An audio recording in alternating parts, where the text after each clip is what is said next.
Hello everybody, welcome to Tales from the Golden Bough. I'm Tormented by Gnomes, I'll be your dungeon master. I have a fantastic cast with us for this one-shot adventure today, so I'll go ahead and let everyone introduce themselves, starting with V. Hi. I feel weird starting things off, but hello, my name is V. I go by Agent V on Twitch, and I live stream a lot of Pokemon / Nintendo related content. As well as do, a little perler bead art and other type of miscellaneous art and hobby things on the side. So yeah. And you said to explain your character just really briefly. Yeah, just give us a quick rundown of him.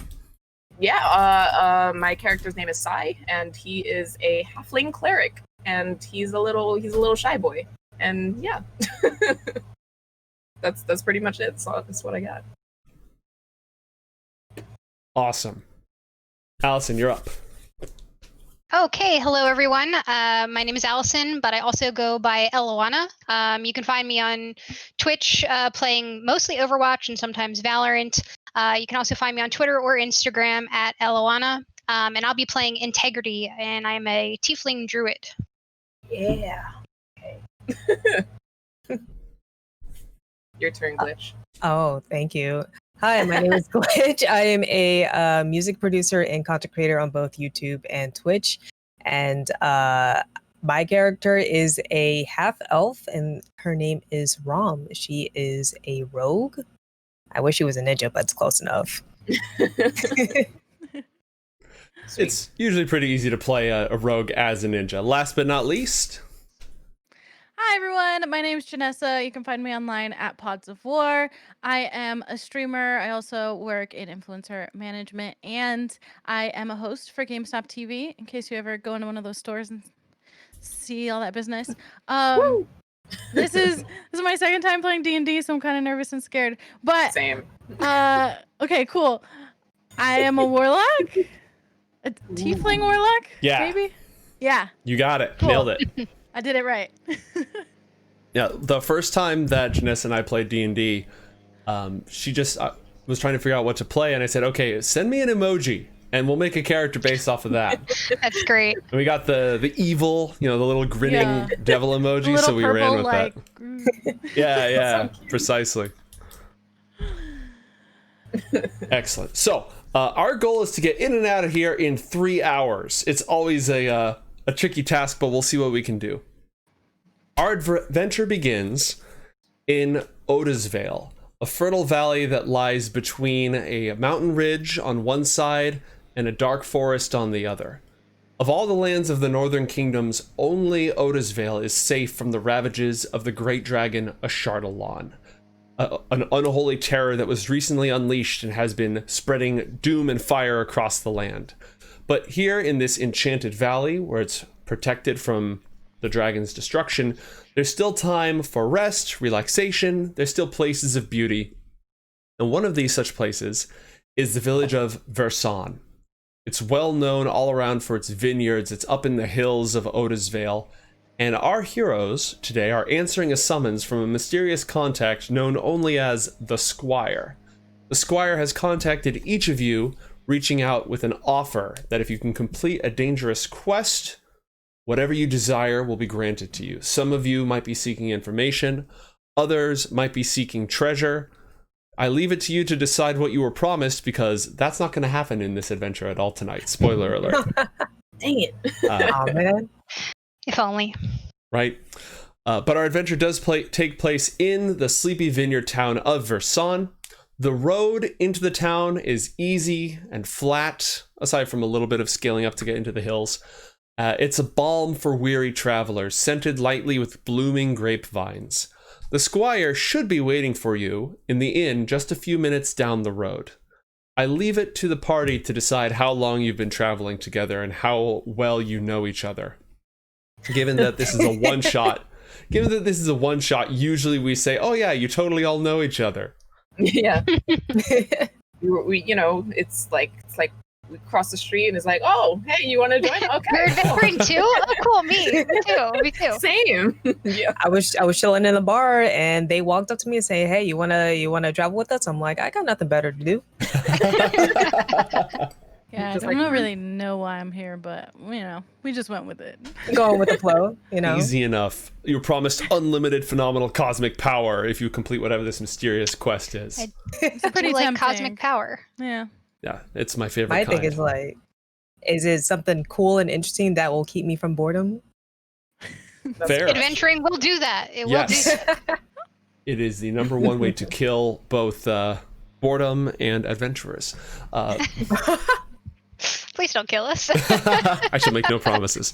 So, you've arrived in this town of Versan, and the inn where you're supposed to meet the Squire is called the Ample Arbor, and it lives up to its name. The doorway is framed by a wooden trellis that groans under the weight of ripening grapes and blooming honeysuckle.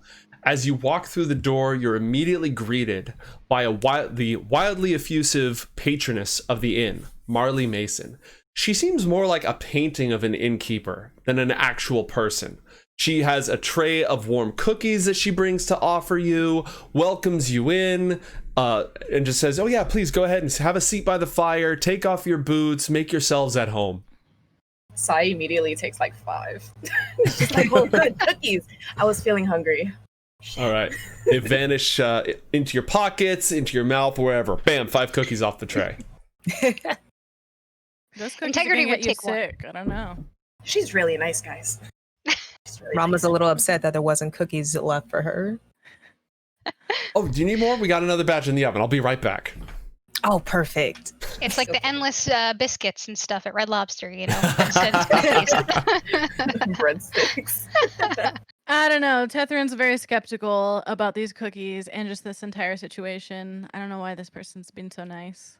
That's fair. I'm just trying to prompt you to eat them. Be like, come on, share. You know you want a cookie. No thanks. All right, more for me.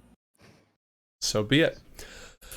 Upon closer inquiry, the innkeeper, Marley, realizes she has a note for you. Your benefactor, the Squire, is not on site as he said he would meet you, but he did leave a message. So she brings you a letter addressed to all 4 of you. It reads as follows. Adventurers, my dearest apologies, but I must attend to business here for a few more days. I will catch up to you soon. I have taken the liberty of reserving rooms for you at my expense. Please rest, eat, drink, and be merry. Restore yourselves for the task at hand. The Squire. Is it like fancy handwriting? Is it like? Oh yeah, it's badass calligraphy with a huge flourish at the end. Okay, so I wouldn't touch that note. Just saying, you would just still be. I would touch it unexpected and be like, don't mind if I do. Yes, I would like to have 14 beers, please. Ale. It's on his tab, Ale, not 14 ours. ale. Well, if you're looking for good food and drink, we have a few things here, but honestly, that's right across the square from here at the Cork and Cask. It's the tavern. Always a good first stop in town, if you're asking me.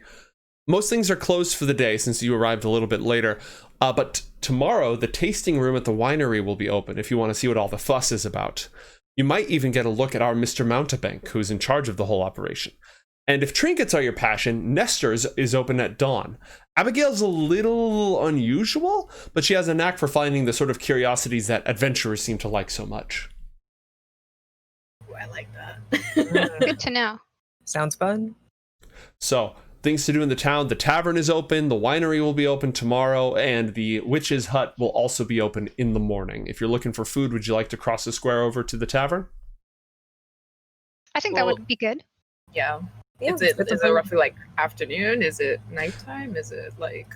Yeah, I'm gonna say it's around like 5 o'clock. You know, the sun is setting, but it's not over the horizon just yet. A lot of the daytime businesses are closed, but the tavern's gonna be open for a while. But it's not, you know, when you arrive at the bar and it's not really like a party yet, but it's also after work. It's in that weird sort of hour.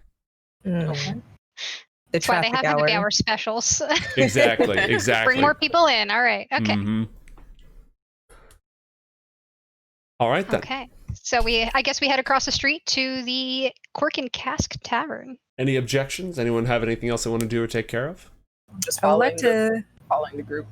I would like to see the site if anybody wants to join me. I mean, because it's across the square, right? It's across the. Okay. So then. And literally, most of this town, at least in this part of town, a lot of the villagers and such, they live on the outskirts, since most people work either the farms growing, crops and potatoes and corn and tending to the livestock. But the center of town is the vineyard.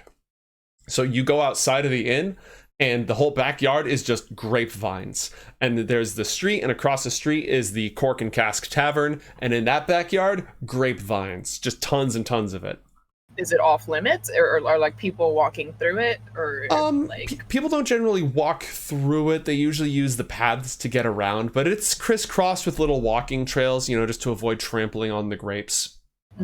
Just to give you an idea of the lay of the land. Okay. All right. Are we allowed to bring our drinks outside? Could we go order drinks and then walk around? Is this like Europe, or is this, like no drinking outside like the US?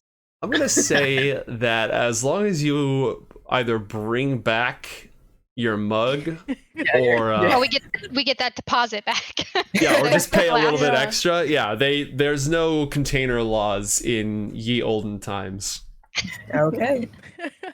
All right. So we could see the sights and have a drink. Exactly. I guarantee you I'm going to lose it. Drink.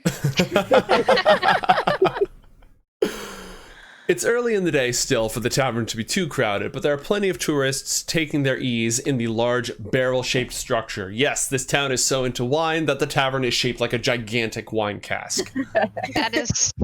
It's super That's amazing. touristy. That is like great. my kind of town. Yeah. All right, well, I'm down for that. The interior is as cool and dark as a wine cellar, which, speaking out of character, sounds amazing right now. Please take me there. It leans really heavily into the whole wine cellar theme.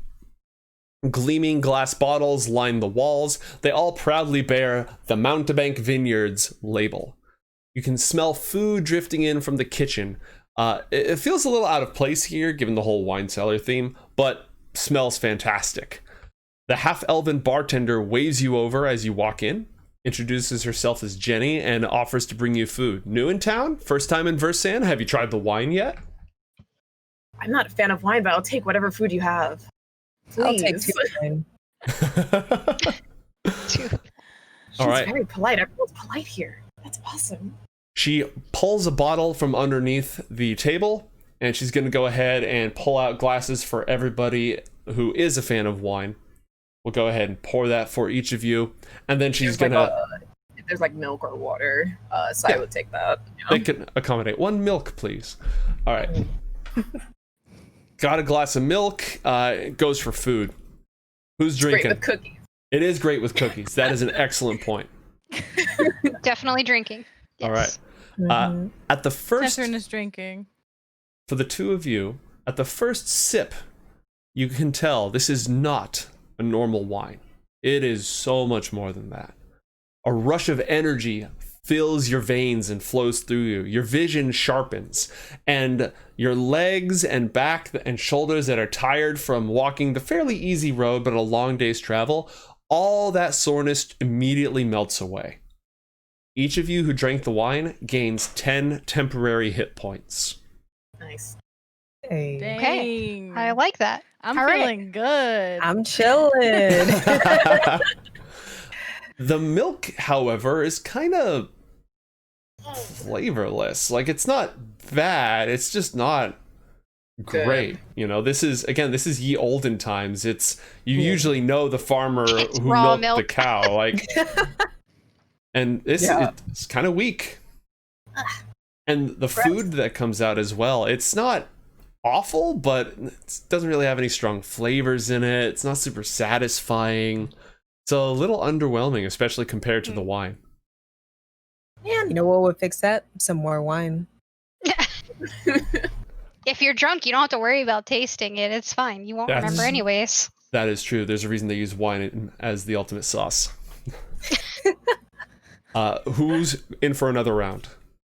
I am up for 2 more rounds. All right. At well, least. You're not paying for any of it, so. Yeah, I'll do one more as well. All right. If you're going in again, roll a Constitution saving throw. This is simply to see whether or not you are now tipsy. Okay. So it'll be on your character sheet in the upper left-hand corner under saving throws. Oh, 22. Upper left hand. It's a saving throws. Oh, got it. Hit Constitution. All right, chat just spent channel points to give disadvantage to the next person to roll, which would be Glitch. So Glitch, when you have disadvantage, roll again, and we're going to take the worst of the 2 rolls. All right. First roll is 15. Let's roll it again.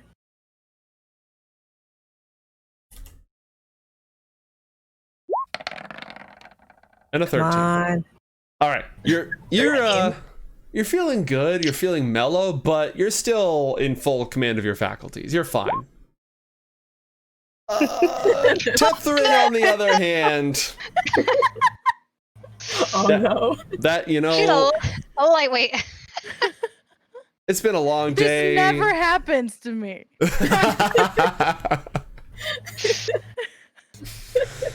I was like, after you've been walking or working out and you have just like one drink and you immediately feel it go right into your legs or your arms or whatever, just Yeah. Yeah. I haven't eaten all day.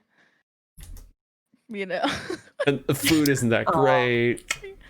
Yeah, I didn't touch the food at all. I did not trust that. But for some reason, I'm a sucker for wine. So Look, maybe we should get you some food before you have another drink. Before that, I would like to take your drink if you're not going to finish this right away. Don't want to let the wine spoil, you know? What are you saying? I can't have any more? Well, I don't know, Southern. You look a little weird. You look a little Maybe you strange. should get some milk into your system first, you know? Maybe some Oh, biscuits. no, not the to milk, help you not the yeah, out. milk right after wine. Not the milk. Not the milk. No. Don't drink that. All right, I'll give Ram the rest of my drink. Ah, All right. Thank you. Roll another Constitution saving throw. You're really pushing it.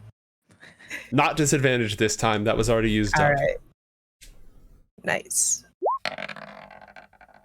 18. Yeah, you are completely fine. So, Heavyweight over here. bring me another. Sai, as you're sort of picking through the lackluster meal, Jenny, the tavern keeper, notices and she sort of frowns. Doesn't quite measure up, doesn't it? It's not that good, honestly. Yeah. If you're looking for food pairings, you'll have to go over to the actual winery. I don't know how he does it, but he always has the best stuff. Oh, is it open now? No, it won't be open until the morning. We've just been having trouble here recently with the crops. Have you heard? It's not terrible, but nothing is quite like it used to be. Like eating my cookies, like that sucks. Integrity would take special attention to that and ask, what's going on with the crops. What's a secret? You know, ever since the winery was established, the crops have just not been the same. My wife has done her best on our little plot of land, but no matter how hard she tries, hardly anything grows. The only thing that flourishes now are the grapes in the vineyard. It just, I don't know, it feels wrong. Do you think an outside force has something to do with this? Well, I know it's nothing that another glass won't solve, right? Ah, yes, you're absolutely correct. Sai's just staring at his milk really sadly. Just like, yes. Can I do an insight check on that response to see if there's anything? It seems like they're not telling the full truth. Is what Integrity thinks. Sure, go ahead and roll insight to see if you can read a poker face. All right, we got a +6 to this, so 19. 19, excellent. It's less that she's hiding things and more that it's just a downer topic, and she's not trying to bring down the mood, not with customers, not with, strangers, etc. But you don't really get the feeling that she's hiding anything. She's probably told you most of what she knows. Okay. Well, I can confirm that the wine is good, guys. So agree. story checks out.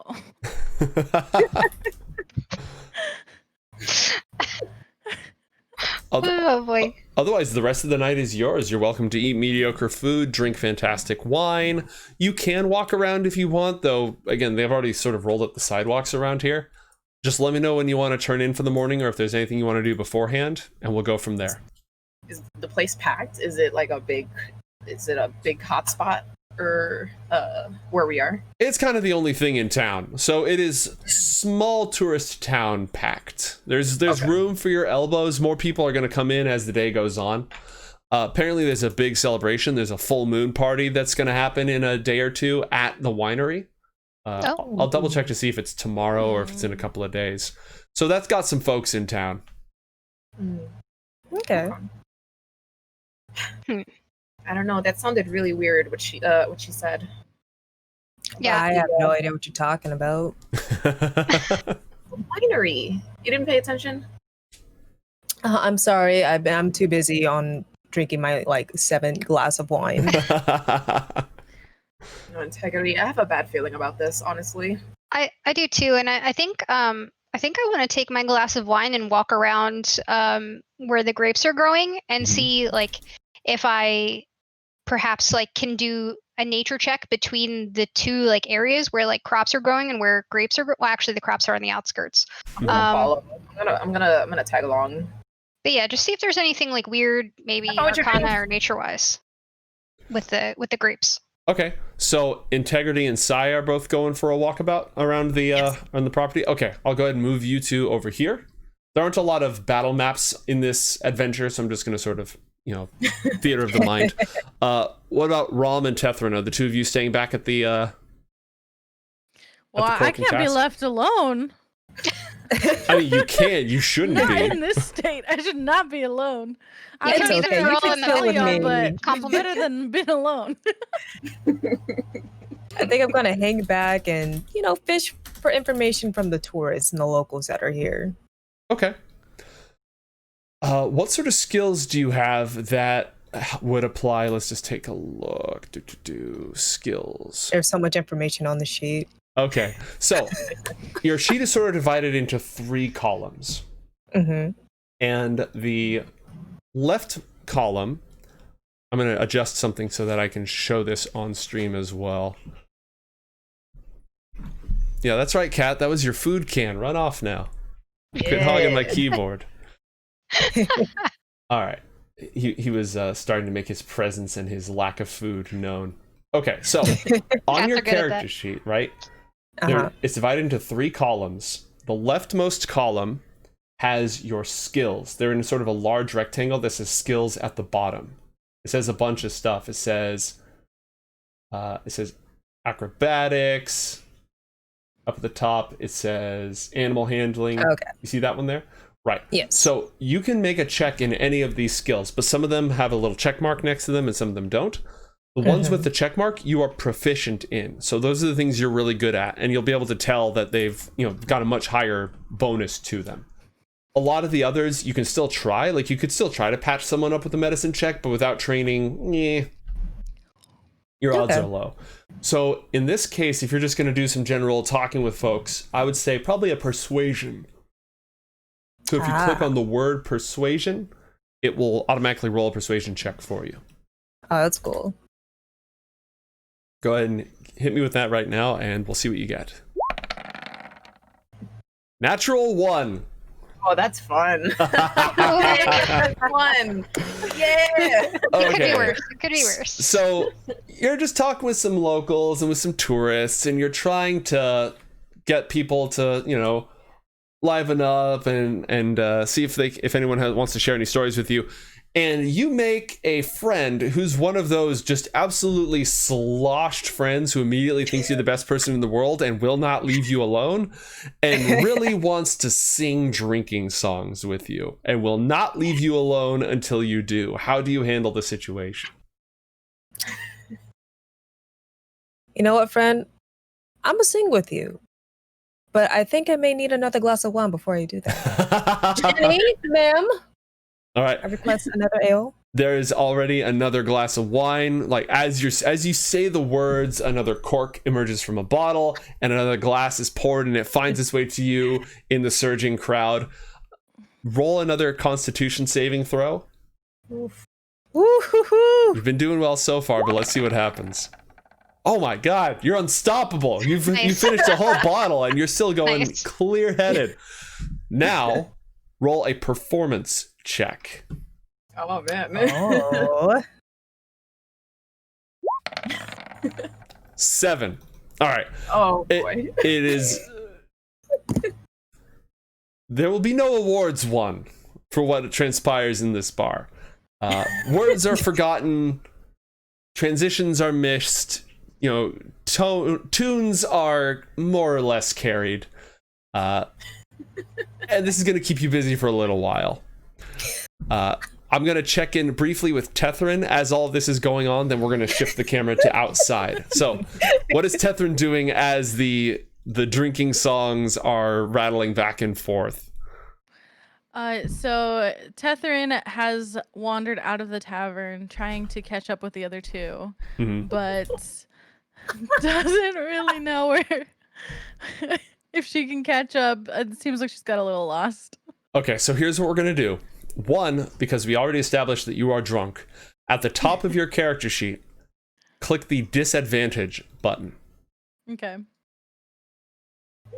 Done. All right. Oh boy. When you're drunk, you're effectively poisoned, which gives you disadvantage on attack rolls and skill checks.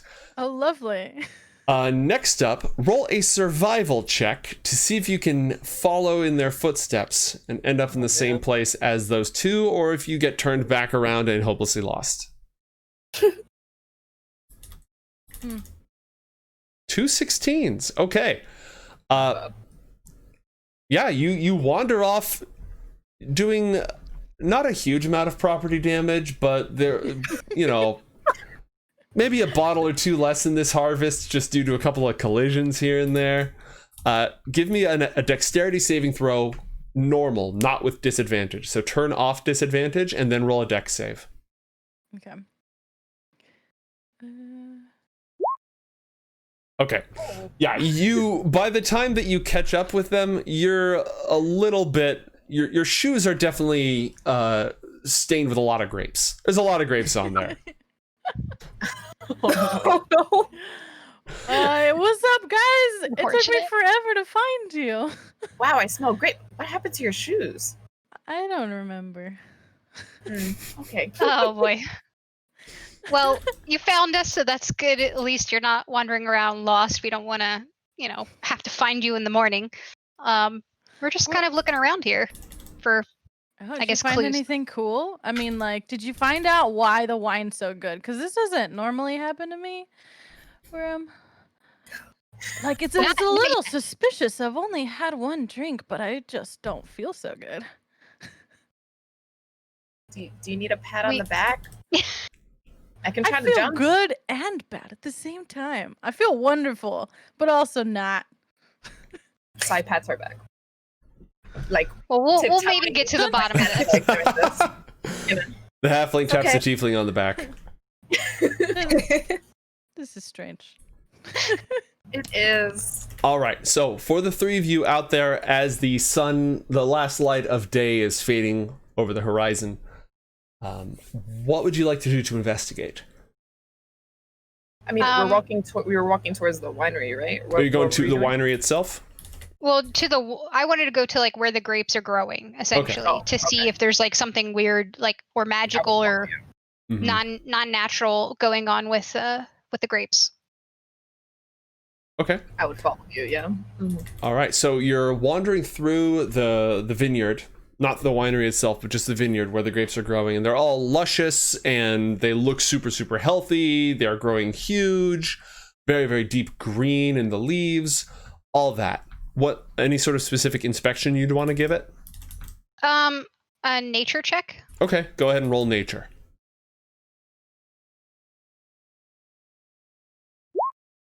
18. Okay. These are definitely supernaturally flourishing grapes.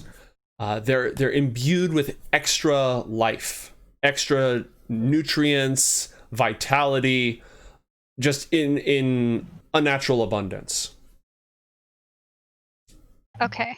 Can I tell if this is the work of some sort of spell or something? Or do they have Miracle Grow or something? Is it just a natural something that helps, or a magical something that Okay, helps? you are a druid. Yes. So this would definitely fall under your purview. Yes, and I actually, in terms of my background, I have proficiency in brewer's tools, and I also have like wood carving stuff. So my background is as a guild member or guild master. So I have worked with brewing beer specifically in the past, and that's how I ended up adventuring. If that helps for background. All right, so you definitely can tell that there is magic at work. It is no simple spell, however. Like, this isn't something you can just pull out of the player's handbook and cast. There's a larger, especially given how much territory that it's covering, there's a larger magical effect at play. And based on the description, you might know more if you're able to investigate the crops, like the non-grape crops. You could head over to one of the farm stands or somebody's garden or something like that. But something is drawing the vitality into these grapevines and ostensibly away from the other crops and the other land. Okay. I would turn to the other two and be like, are either of you good at like, looking more in depth into things? Like maybe I can help you or something. Because nature's my specialty, but past that. I think I have detect magic. I think. Could I do something along those lines? Absolutely. Yeah, you could definitely cast detect magic. Yeah, I would do that right now. Okay. Once integrity asks, we'll be like, okay. I'm ready. All right. Just to see if there was anything like magic-y happening on the grapes. All right. There is a subtle aura of magic in the grapes, and especially in the soil and in the roots of the grapes. Roll an Arcana skill check to see if you can determine more. Okay. Could I help to give advantage to him? Sure. So I would roll again? Yes, roll again and take the better of the two results. Okay. All right. 13. All right, so whatever the magic is, it's imbued in the land. It might be propagating through the soil, but it's definitely imbued into the land. And it probably has an epicenter. But you're not sure what that is. There's a source, I can't find it. Integrity turns and looks at the winery and is like, I have a strong feeling that it's probably... I have a feeling it's over there. Maybe that's why that lady's so happy. It is in the middle, so that would make sense. Flawless logic. Where's Ram? Meanwhile, back in the bar. Oh, there was another one, wasn't there? It does the whole like. I wonder what Ram is doing. All right. So, Ram, you've been just hanging out, singing, drinking songs. Journey has come on more than once, and that just gets the whole bar going. But because of that, while everyone here is extremely friendly, it's been a bit of a barrier to getting any useful information. What would you like to do? I think I'm gonna stop my singing for a second and sit down and take in the scenery, see what really sticks out to me in this area. Okay. Inside the bar? Yeah. All right. Go ahead and roll perception. All right. 11. Not a lot of locals. More tourists probably here. You know, it's like when you go up to wine country and you go get on a bus and just go on a tour. A lot of that style, but without the modern conveniences of the automotive industry. So you do notice it's mostly tourists and not a lot of locals. Trying to think if there's anything else useful that you could ascertain from here, and I don't think there is in here at the moment. So I think you'd know that much. There doesn't seem to... There's a lot going on here, but there's not a lot going on here, if that makes sense. Seems like it's just an honest tourist spot from my eyes, and apparently they're low-key suffering.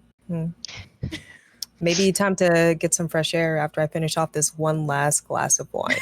All right. One more. That's what they all say. Gonna sleep well tonight.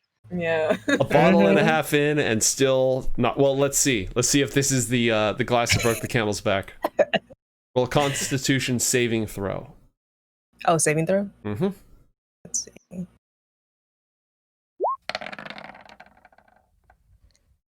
Three. Oh, Well, that's I'm it. done. You know when you're fine, and you're fine, and you're fine, and you're fine, and then you are not fine? It's a fine line. Yes. Yeah. It all comes back to you. Yep. World spinning. The wibbly Don't feel so legs. Yep. Yep. I think it's time I take my leave. Jenny, you have been a wonderful host. I will. Yes. She wishes you a wonderful For night. this. And you go outside, and when you've been downstairs in a packed place and there's dancing, and then suddenly the cool fresh air just feels so nice, and the stars are starting to come out, the sun's been going down. What direction will you go? Straight ahead? Okay, a little to the left. Wait, no, now it's a little to the right. Now it's sort of in both directions. Is the inn where you have a room waiting for you, and everything else is the shadows of the vineyard spreading off in all directions. Ah, man, the inn would sound lovely, but the vineyard looks like a nice and comfy spot. I think I'm gonna lay here in the vineyard. All for the right. night. Lie down, no. looking up at the stars, and she's gone. That's it. All right, you Can't begin taking a rest. Do I have a little... Meanwhile, what are the rest of you doing? Yeah, I guess we were heading over to the winery. Okay. Yeah. On your way... Before we go, I'm ahead. going to take a soil sample, actually. Mhm. Just probably, I don't really have any, vials or anything, but, probably put it in some cloth or something and just keep a small, handful sample. Okay. Chat has just spent channel points to give somebody in the party a treasure. And I'm going to say that we're going to give it to Rom, who has no idea where it came from. What is this thing? Just going to wake up from it. Go ahead, do me a favor, and roll in the chat window. Oh, Do /R space 1D100 to roll a 100-sided die to see what treasure you end up with. 1D100. This is like a Mr. Beast video or something. You just get something for free. Someone just drops it off with you. A new car! Yeah. 25. Okay. You're gonna wake up with a potion. You have no idea where it came from. Okay. Okay. And What does this potion do? you have no idea, but roll a d10 for me as well. /R space 1d10.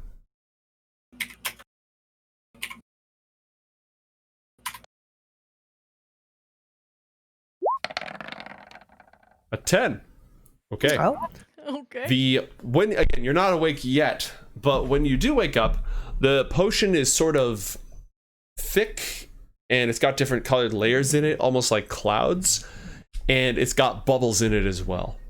And when you're awake, you'll be able to make skill checks to see if there's any way for you to identify it, or you can just drink it and see what happens. Always an option. okay. All right. Do Meanwhile, a live option. we'll do it live.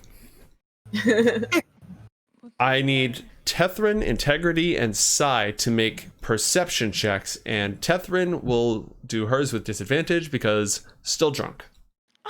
Okay. 15. 7. And a 6. All right. We're very perceptive. It's this. I'm gonna say that because the vineyard, the grapevines, they're not that tall, but it's all relative. And when you're a halfling, they're pretty much at eye level, so it's pretty difficult to navigate. Fortunately for Sai, you got that keen hearing, and you can hear movement up ahead, which quickly leads you to identify 2 ununiformed elves guarding the winery at night. Did they see us? They haven't seen you yet. If you move any closer, you'll have to roll stealth to get past them. There's people here. I'm tugging on Integrity's garb or whatever they have on. I look around and I mean I could get us with pass without trace, but I don't know it might be worth just approaching them and asking questions like we're outsiders, since we are outsiders. I have like Maybe we could talk to them. Are you good at talking? I'm not really good at talking. I don't know. I'm a little afraid. I'm a little afraid of them, honestly. I They look mean, kinda scary. usually I am, but Oh, yeah. Are they armed or are they just standing there? They are armed. They have bows. They don't have their arrows drawn, but you know, they got gear. they're protecting this place. I think they are. You know what? Integrity's just going to try it, and she's just going to, just honestly, just walk up to them and figure it out as she goes. All right. Roll to run it down mid. Yeah, we're face checking a bush, whatever, you know.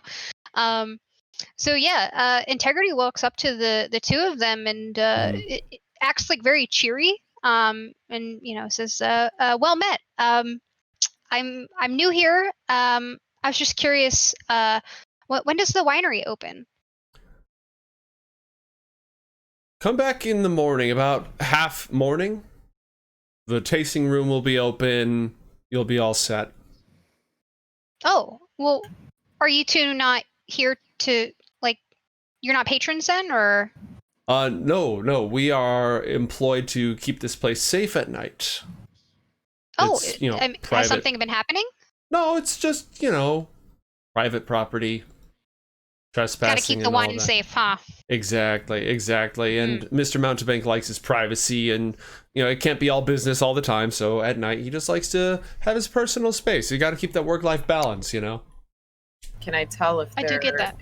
Can I tell if they're lying just from listening in? That would be an insight check. Go ahead and roll insight. Okay.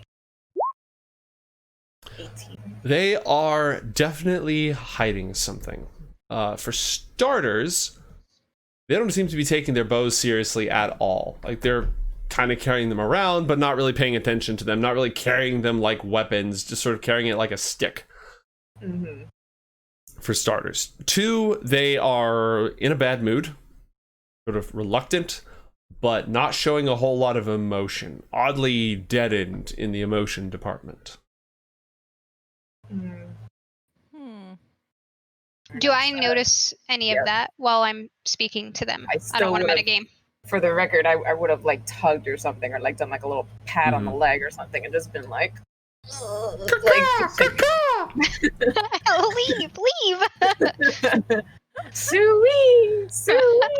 Yeah, you know, it's just like any type of, hey, I don't know, this is a good idea. Tethrin's just like, why are you making those noises? You're drunkish. So, I don't think I would have any other questions for them. So I'd probably kind of, I would ask them their names. Sorry, DM, I'm going to make you give names to everyone. Oh yeah, I have a great name. All right, so I'm going to give you this. Bob and Ralph. They actually, you sort of took them by surprise. They are almost as scrambling for an answer as the Dungeon Master is. Oh, yeah. Perfect. I love it. But So, unlike the Dungeon Master, what they are your don't names? have Volwyn and Alman. No D. I am not a nut. Okay. All right.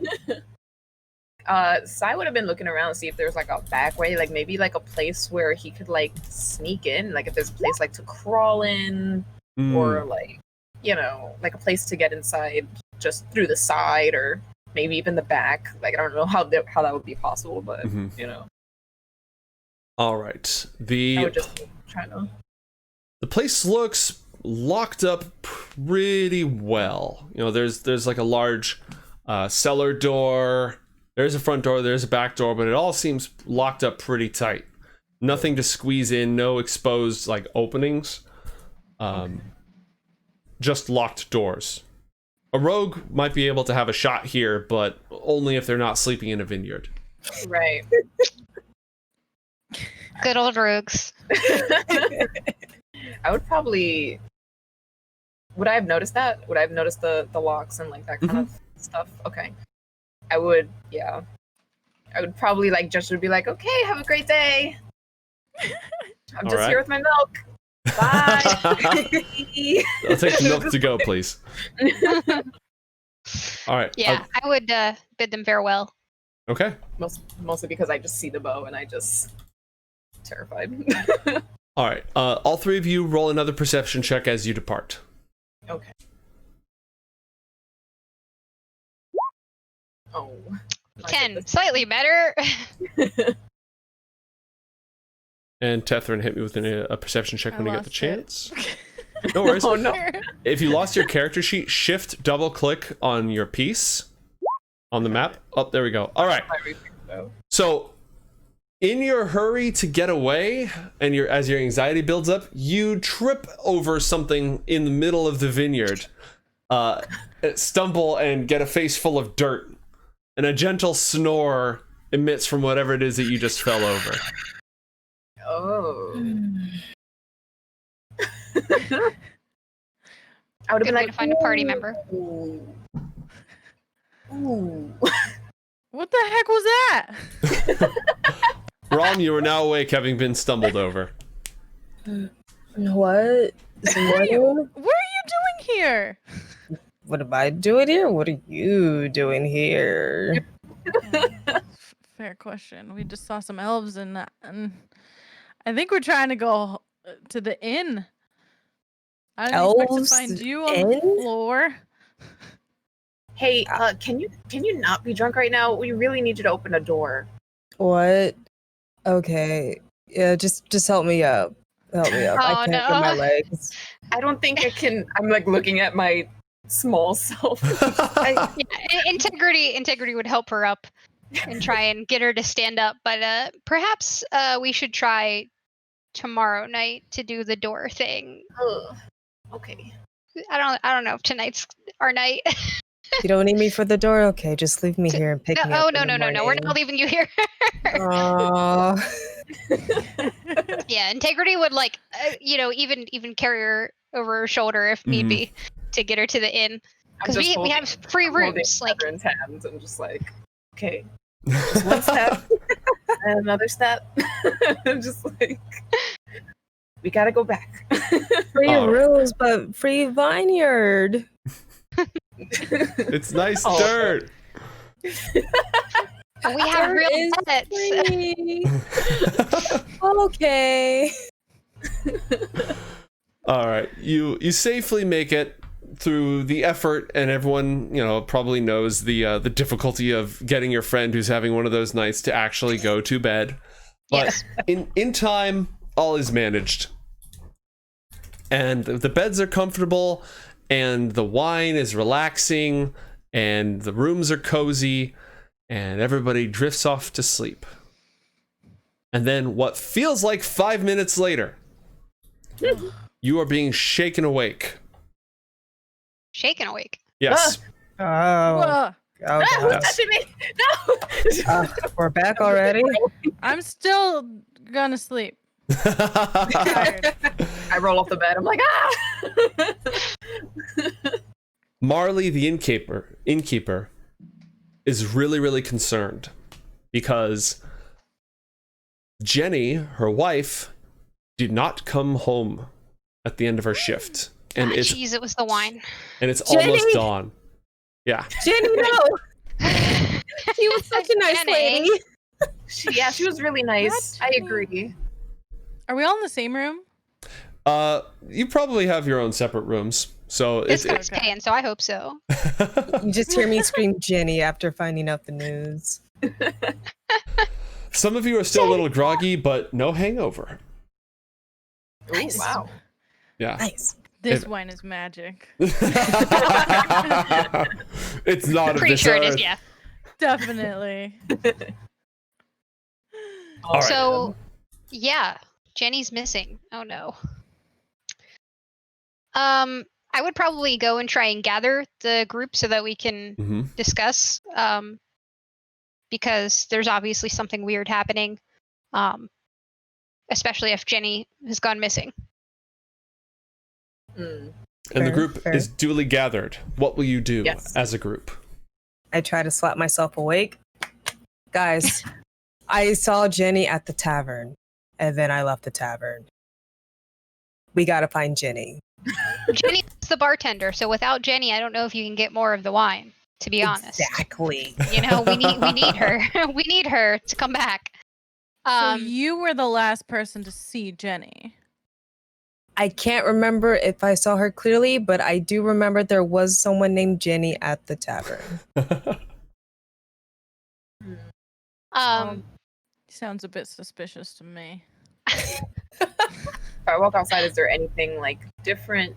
Like, is there like has anything shifted or changed? Like, I feel like I would have been able to see if it's something was amiss. Mhm. You know.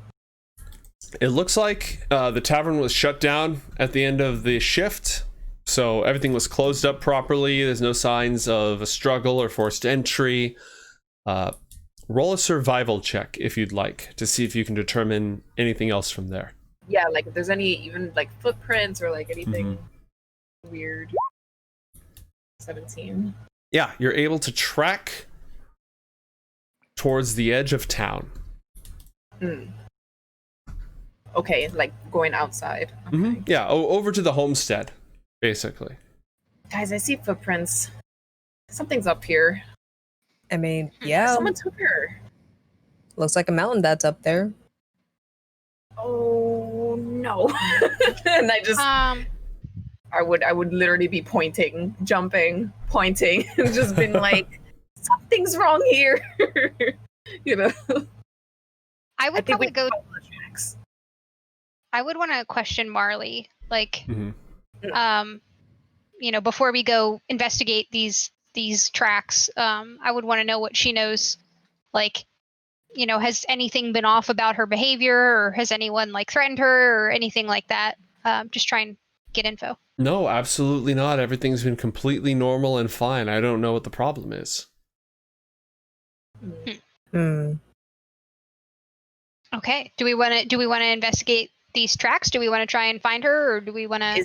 I don't know. Is it like on the trail that we would follow? Is it going towards the winery, or is it going the opposite direction? It's veering off again towards the little farm at the edge of town where they grow all their crops and they sleep at night to get away from the job. Well, I say we should check out that area. If Marley says she doesn't know what happened at the time of her disappearance, or we don't even know what time she disappeared. It would have to have been late because we saw her when we were at the bar. Yeah. So it would have been late in the evening. Maybe someone took her while she was leaving work or something like that. That would seem plausible, yeah. Janessa, were you going to say something? Tethra is just wondering why we need to save Jenny. Like, what's the... Because of the wine. Okay. The wine. You know, you had a fantastic night, right? I did. Yeah. You know, it just seems logical to repay that same feeling, you know? It was a good wine. So... Yeah. But we're also supposed to meet with the Squire, so maybe we can... I don't want to wait when someone's missing, but I don't want to say this too loud, but is this our problem? Hey, we gotta decide that as a group. I would say if we can get more wine whenever we want from this town, we need to go find Miss Jenny. I would have gone back inside. Like, why'd you wake us up about this? It's like really late. Like really late. You're adventurers. You're the last people who saw her. I don't know who else to ask for help. Please, I beg you. And then I turned like into a slow turnaround. You got me. I mean, we'll find her in return for more wine. Done. Well, guys. Even though we get free wine through the Squire, but that's okay. Shh. It's fine. Okay. So do we want to head out now then and try and just get this out of the way before we meet the Squire then? Yeah. Yeah, we're gonna have to they do are taking both. care Yeah. of us. We're doing double timing. Yeah. Double diamond. We can do that, yeah. You guys are speed walking, I'm just running. It's not something I would normally care about, but there is the promise of wine, so. The Squire's note did say a few more days, plural. Oh, days. Oh, Yeah, okay. Well, so- we have time then. We have Yeah, time. 100%. You definitely have time. All right. If the party is resolved to follow the trail, it leads to the end of town, and then the trail ends. Somebody Stops. Yeah, Oh, no. somebody else who didn't make the first survival check is welcome to go ahead and make one now. I'll go ahead and make that. All right, if you were poisoned and had disadvantage, turn that off. It'll be at the top of your screen. If you never turned on disadvantage, don't worry about it. Just roll survival. Oh, okay. A 3. Well, You sorry, got that wine is nothing. still in my system. Tethrin or Integrity, can either of you do survival? I'm not great at it, but I can. I also have another idea. If we're not able to continue tracking this, perhaps I can speak to an animal somewhere. If there's either like a bird in a tree that has a nest or something, or an owl or a squirrel, I don't know, something. A small beast. Well, owls are all turning in for the day, but other creatures would be in the area. If the two of you want to make rolls, or if you want to go straight to doing that, your call. Try the roll first. Why not? What roll are we doing? 12. 12. Rolling survival. Tethrin, give me a survival check as well. 17. Okay, so That's much better. Integrity, you are able to find the signs of a struggle and a body being dragged north towards the woods. There's no blood, though. And Tethrin, with that, looking over the tracks of what's going on, it's the tracks of some kind of a large wolf or maybe a hound. You could definitely follow those tracks back to its lair. Did she get taken by a werewolf? Man, this lady is unlucky. She got attacked by a dog. Oh, I don't like this. Should we look to where the tracks are coming from or going? Can I do a perception check to check around the area? Yeah, absolutely. Sweet. 17. Excellent. Aside from the trail leading up to the animal's den, you don't notice anything. You also know that large predators are fairly rare in this area with that perception. There's not a lot of signs of other predation aside from, owls catching little voles and birds and the like. Guys, I don't know about this. I think Something a wolf seems wanted pretty some fishy. wine. You guys really want that wine, huh? Yeah. Hey, you The had best your thing milk, we about had this our place wine. so far. Yeah. I'm going I too far for this. want to speak to an animal that looks like it has, nested or roosted nearby. Mm-hmm. Just ask some basic questions if I can find one to talk to. Yeah, it's not too hard to find a critter. Is that a spell? Yes. Okay. So it's an action, lasts for 10 minutes. You gain the ability to comprehend and verbally communicate with beasts for the duration. The knowledge and awareness of any beast is limited by their intelligence, but at minimum, beasts can give you information about nearby locations and monsters, including whatever they can perceive or have perceived within the last day. I might be able to persuade a small beast for a small favor at your discretion, DM. Okay. What sort of creature would you like to talk to? Imagine, again, it's a field. You're going to have rodents. You're going to have small birds and the like. So I would probably look for a small bird Okay. to talk to and, make some weird chirping noises at it, as birds do. Mm-hmm. And try and ask about any bit, do you want me to dumb down my speech to talk to it? I don't know how you usually do speak with animals, like big animal, scary teeth. The rest of you hear. Oh my god. She's insane. Okay, the wine's really making everybody go crazy. But meanwhile, this is the conversation as Integrity hears it. Oh, hey, look, I'm kind of in the middle of something here. I got a few minutes in my schedule, but let's make this quick. What's up? Have you seen any big animals like wolves? Large. Yeah, kind of. Yeah. What do you mean by kind of? Like a lot of them? Well, One of them? There's just the one. And you know how you walk like this? It's really hard to demonstrate with wings, but you walk like this, and then like a wolf would walk like this. Yeah. Well, it was big, and it walked like this, but it had one of your weird flat faces. Like just like a wolf, but with like a face, kind of like your face, but not. Kind of like it ran really fast into something. I point to like Sai's face, like that. I mean, Why is she pointing at me? none of you have beaks, so it's not even in the same territory. But A beak. just like they should have a snout, but instead they have like a nose and a face. Okay. Where did it go?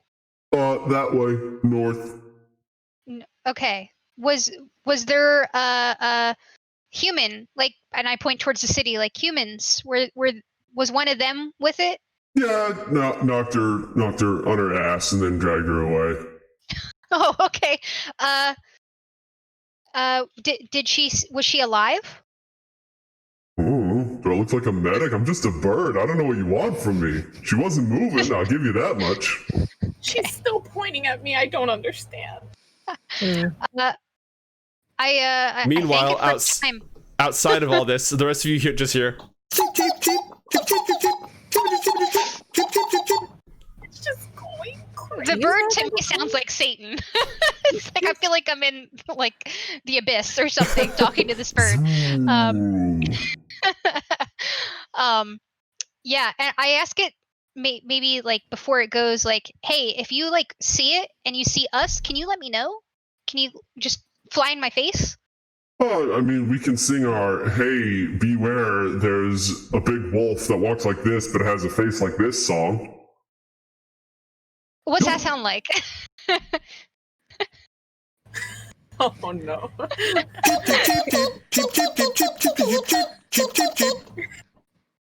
Got it. I like it. All right, perfect. Now it's singing. I don't know what's going on.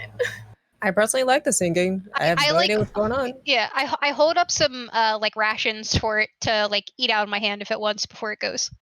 An offering, glorious. Nibble, nibble, nibble, nibble. See, all right, Satan Bird's gone. All right, so I relay all of that information. Like, yo, there's like a wolf, but it's got a human face. It took her, went north. The bird will like fly in my face and do that little song you heard. It's gonna, yeah, if it sees it and sees us. Do you know how crazy you sound right now? Yeah. I've been told it's a little bit weird. But sometimes the druid's got a druid. True. And that was all for free, right? Yeah. Oh yeah. I don't pay the birds. And you have not had any wine today, right? I promise I have not. All right. Well, Sounds legit. All right. No? All right, north we go. I'm just speechless about this encounter. Is everyone good to proceed north? I would probably be like my knees are buckling, but yeah, I'm walking. Okay. The trail leads into the forest. The light scatters off the emerald leaves, leading down, and the ground is relatively clear except for younger saplings and bushes growing up in the area. And it leads to a hill where the roots of a gnarled tree that has started to fall over make a natural alcove, a small cave, a den. It's small, you said? Yes. So but medium-sized creatures can fit into it. Yes. so can large creatures, such as the horrible thing that you see staring at you, Oh shit. crouched great. over Jenny's body. Wait, guys, stop. Stop walking, guys. Ram, we found your Jenny. Jenny. All right. Can I roll a perception check and assess the situation? Well, I mean, you don't need to roll a perception check to see a gigantic, scary dog with a face. But do roll it, and we'll see if you can tell how Jenny's doing. Okay.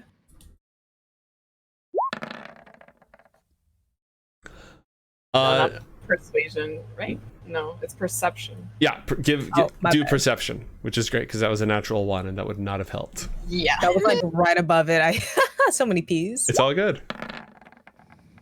All right. It's a good thing you did not try to communicate with the beast, because it would have, you would have accidentally said something in the language of the creepy face wolves that grievously insulted its family lineage. But instead, you're able to ascertain that Jenny is unconscious and alive, and it is about to eat her. Okay, I guys. am hyperventilating. I am like this. And I'm just like, oh my god, Okay. oh my god, oh my god. Before we go in, I quickly like pump myself up and cast bark skin on myself. Okay. Everybody, roll for initiative. Woo! And Woo! the way this is going to work, the best way to do this, click on your character so that your token on the mat is selected. And then on your character sheet, click the initiative button. That will automatically add you into the initiative order. How do I? Oh, there we go. Yeah, sort of top middle. I don't know if I did it. Let's see. Tethrin, I don't see it from you yet. If you, on your character sheet, it's in the middle column, directly above your hit points. It's the word initiative. There we go. All right, I'll go ahead and... Perfect. And I will roll for the spooky face monster. Sai is still hyperventilating. Like, as the bark skin was going off, as you guys were like trying to perceive what was going on, it's just breathing. It's just rapid fire.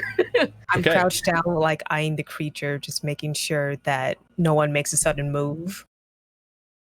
All right. Well, it clearly intends, like I said, it's aware of your presence. It's in the middle of a meal. Everyone's staring at each other. It does one of those slowly sort of leaning down to take a chomp out of her jugular while still making eye contact slowly to see if anyone's going to stop. Sai, your turn first. Okay. I've never done cleric things, so I'm excited. Awesome. Can I cast spiritual weapon? You can. Okay. Go ahead and click the spell, and it'll automatically post the description into the chat, or it might make an attack roll. I'm not sure. It says cast at what level? You can cast up to 3rd level. Let's do level 2. We'll do level 2. Did it work? Okay, Oh, yeah, no. it did. So, Okay. first off, let me grab us a spiritual weapon. I think I have one lying around. What form does your spiritual weapon take as it manifests? Okay. What I'm imagining is just like a big goofy like cartoonish mallet. Mhm. Kingdom But Hearts. like yeah, kind of, but like on the what is it? Like on the pad, I guess, that like bonks things. I thought about this, so please don't make fun of me, but On the bonking So surface. yeah, on the bonking surface is the Smash Brothers symbol. Okay.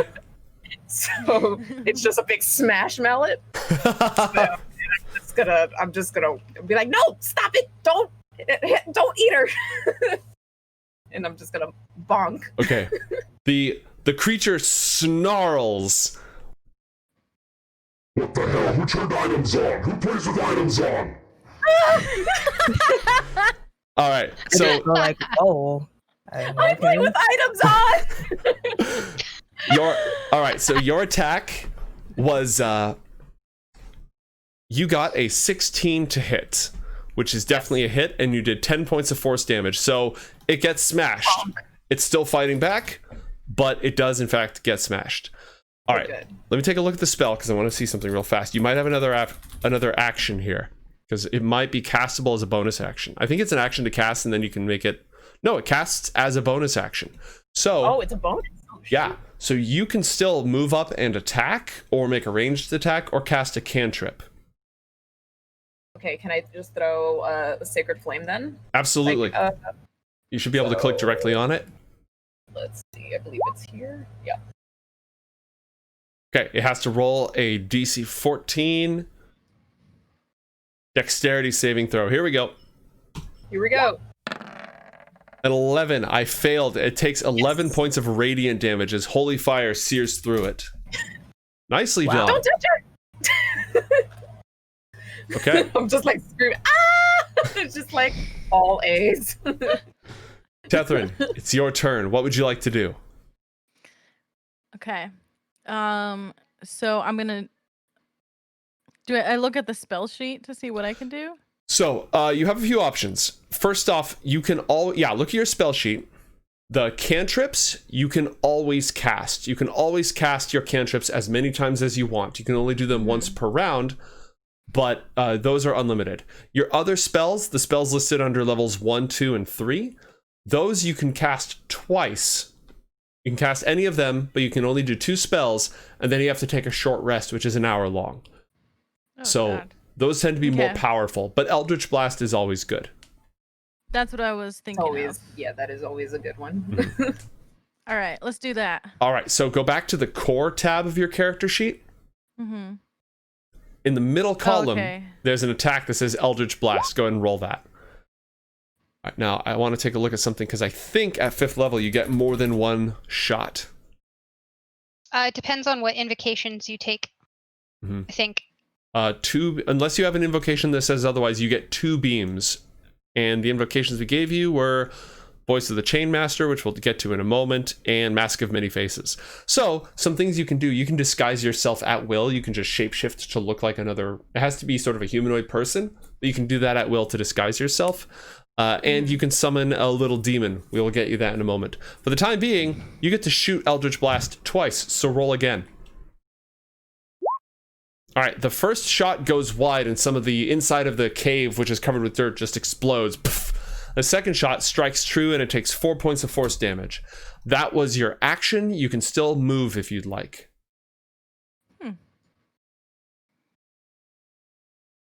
Okay. I'll move a little bit closer. All right. Sort of flank him a little bit. Mm-hmm. Excellent. Integrity, it's your turn, followed by Rom. Okay, so I'm not sure what this creature is, but as I'm going to cast Shillelagh as a bonus action on my quarterstaff, Okay. and I'm going to walk up to it, and in both what do I speak? In Infernal and Sylvan, I'm not really sure what it is, but I doubt it speaks Druidic. In Infernal and Sylvan, I'm going to basically tell it to back away from the human and go up and hit it with my quarterstaff that has Shillelagh on it. All right. So See if Shillelagh's built in as an attack on your character sheet. If not, it is a D20 plus prof plus wisdom. yeah, it is. Natural 1. Okay. You walk up and you give it a stern warning. Go ahead and move yourself into melee range and then roll a dexterity saving throw. Actually, I'm going to try and put myself like next to the spiritual weapon and Jenny, like try and go to her aid. And you said a dex saving throw? Yes. So I forgot to it did go over. All right, Perfect. 15. 15. You do not fall, you do not trip over a root and faceplant because of your natural 1, but neither does your strike find its mark. Yeah. Swing and a miss. I was Swing too and a busy trying to miss. talk in multiple languages. All right, Rom, it's your turn. What would you like to do? I would like to try to blind the monster by tossing a dagger into one of its eyes. Okay. Go ahead and roll an attack with your dagger. So if you just click on it in the middle of your character sheet under your attacks. Ooh, well, that's cool. Ooh. It's an 11, so it just barely jolts out of the way, and your shot goes wide and you miss. Dang. I need my daggers back too. You have a couple spares, we'll say. This beast is just so ugly, we can't hit it. Exactly. Don't make eye It's just contact. hideous. All right. On the creature's turn, it begins to howl, and it is a haunting, awful sound. I said a haunt. Okay, there we go.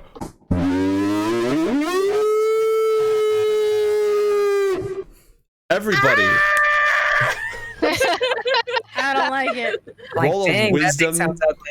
Roll a wisdom saving throw, everybody. Oh, I'm good at this. We're good. We're good. We're good. Okay, I'm good. Wisdom Okay, saving. I'm not good at this. Never mind.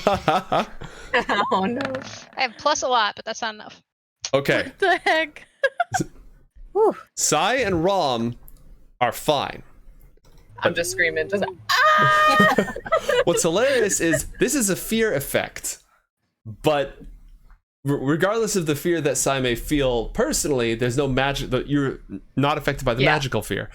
Everyone else is frightened, Ah, jeez. Okay. and you have to use your action to run away.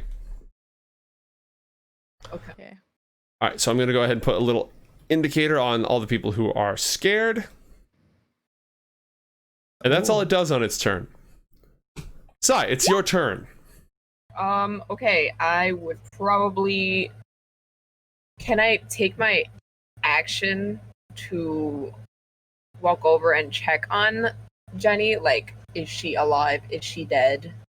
Like... You know going into this, she's alive, stable, and unconscious. Oh, it's like going into it, she's good. Yes. Okay, that's fine. We had a good perception check right at the front. Okay, sweet. Yeah, bonk again. We're Okay. bonking. And So, we're bonking. I'm gonna click that thing again, right? Spiritual Exactly. weapon. Level 2 again. Okay. A 13. Oh, just shy. It manages to leap out of the way. It doesn't like my bonks! It does not want the bonk. It does not want the bonk. Was that my action or was that my bonus? That was a action? bonus action. You still have an action. Sweet. I'm gonna cast. I'm gonna do something cheeky. I'm gonna cast command. So when you... Oh, no, you didn't cast a spell. Yeah, that's totally fine. I did not. No, I just bonked. 100% valid. Yep. So, oh wait. How do I know? Like, am I close enough to it? Do I have to move up, or am I fine? You're fine. The range has got to be at least 30 feet, and you're only 20 feet away from it. It's command. Yeah, the range is 60. Yeah. You're good. I'm gonna cast it at level 3. Okay. The big guns. Wow. Yeah, because I don't like. I immediately don't like this thing. So Did it work? the only thing that casting it at a higher level does is let you target more people.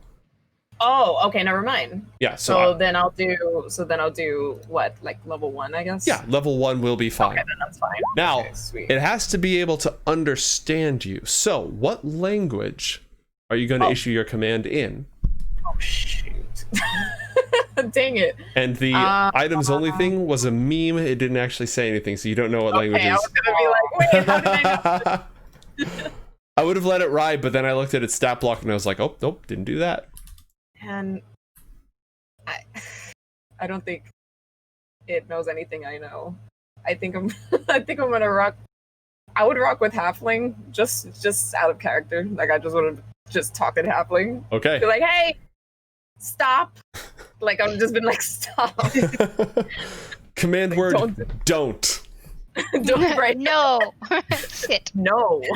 Yeah. Bad face, dog. Yeah, it blinks at you blankly and does not understand a thing you're saying. All right, that's fine. So that was my action. Thing.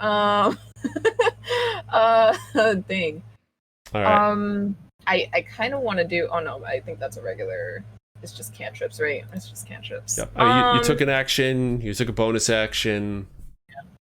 All right, no worries. You can move So if you'd like. oh yeah, so I can only move. Okay, Mhm. then yeah, that's fine. All It right. doesn't like anything that I'm doing. Tethrin, it's your turn. You are allowed to take an action, but you have to use all of your movements. You have to move 30 feet away from it. 30 feet. Yep, so 6 I'm squares. really scared. Yep. Okay. No. Ooh. Somewhere over here. Where would you like to be? Yeah. Let's go here. All right, go ahead and move yourself. I'll hold the thing for you, and you can just go ahead and click the cursor to drag yourself out of the way. I'm not doing this right. Oh, I'm using the... Gotcha. Yeah, you just gotta switch tools in the top left, and you'll be good. I was measuring. All Yeah, right. I got scared and ran behind the deck. It's Now- okay, we got you. You can still take an action. You can still shoot an Eldritch Blast, but because you're frightened and you can see the thing you're frightened of, you have to use disadvantage on this attack. Mm-hmm. So, you're allowed to do something else if you'd like. What if I use this thaumaturgy and try to scare it back? Hmm. You could try. What sort of effect do you want to It's create 30 with feet it? away. I'm just gonna yell at it just because it yelled at me. That's fair. That was very nice. Yeah, You're so you're mean. really loud. Okay, so with disadvantage, make an intimidation check to see if your spell is effective. I'm so intimidating. Okay. As you're running away. A Aw. 6. Dude, the 16 would have been amazing. Unlucky. Yeah, you try to invoke the noise I was doing earlier for the bird, and it just doesn't quite come out right. Yeah, you just hear like you just hear the little. Oh. Unlucky. All right, integrity. It's your turn. You're also frightened, and you have to move. You have to Okay. use your movement to go 30 feet, and then you can do whatever you'd like. Okay, 30 was here. So I'm gonna move back 30 away from it, but I'm gonna toss. I'm gonna yeet a healing word at Jenny Okay. What because is that a has healing? a That is a 60 bonus foot action. distance. Mhm. Heals for so- 5. Yeah, so I heal her for 5 because I am afraid that it's just gonna hit her and she's gonna like instantly die, and I Mhm. don't want her to. So that is just a bonus action. Mhm. But yeah, I'm just gonna stay where I am. And I'm gonna say in Druidic, the next one's not gonna be so nice. All right. Daggerize at that creature. Rom, it's your turn. I want to have another shot at this beast with my daggers, but I want to get a little bit closer so I can Okay. get a better shot. You can drag your token. Go ahead and move yourself. And there's like, a little bit of forest, not a whole lot. There's a little forest in between the two of you. Now, as a rogue, you have the special ability to use a bonus action to hide. If you successfully hide, it'll be a sneak attack. You'll attack with advantage and you'll do extra damage. I like that. All right. So go ahead and move yourself somewhere on the map, and we'll say that there's a conveniently placed tree wherever it is. You can move up to your move speed, which is 30 feet, so up to 6 squares in any direction. And now, as your bonus action, roll a stealth check. If that was stealth, I would be right here. There we go. 14. So you have to beat its passive perception score, which you do. So you manage to duck out of cover as it's being distracted by the smasher, and with its guard dropped, you go ahead and throw another dagger. So turn on advantage at the top of your character sheet Ooh. and make an attack with your... Oh, and before you make that attack with your daggers, underneath the box that has all your attacks, Mhm. is a little checkbox next to the words sneak attack. Ah. Go ahead and, turn that on, and now roll with the dagger.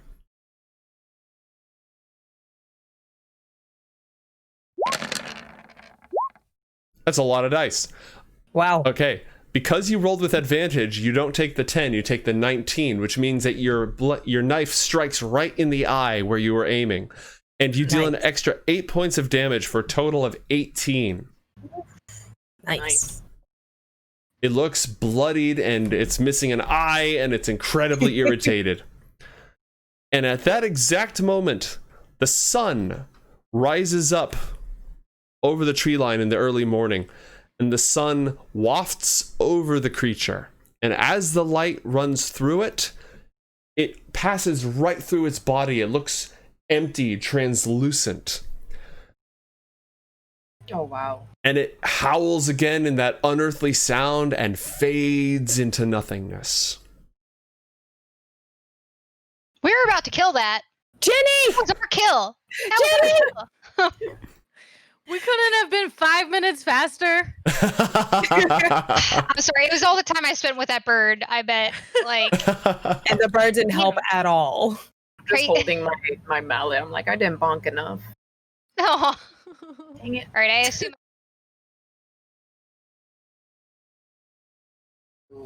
I would walk up to Jenny and just see if I can heal her for anything that she needs. Mhm. Jenny! All right. Jenny. The word of healing did its job, and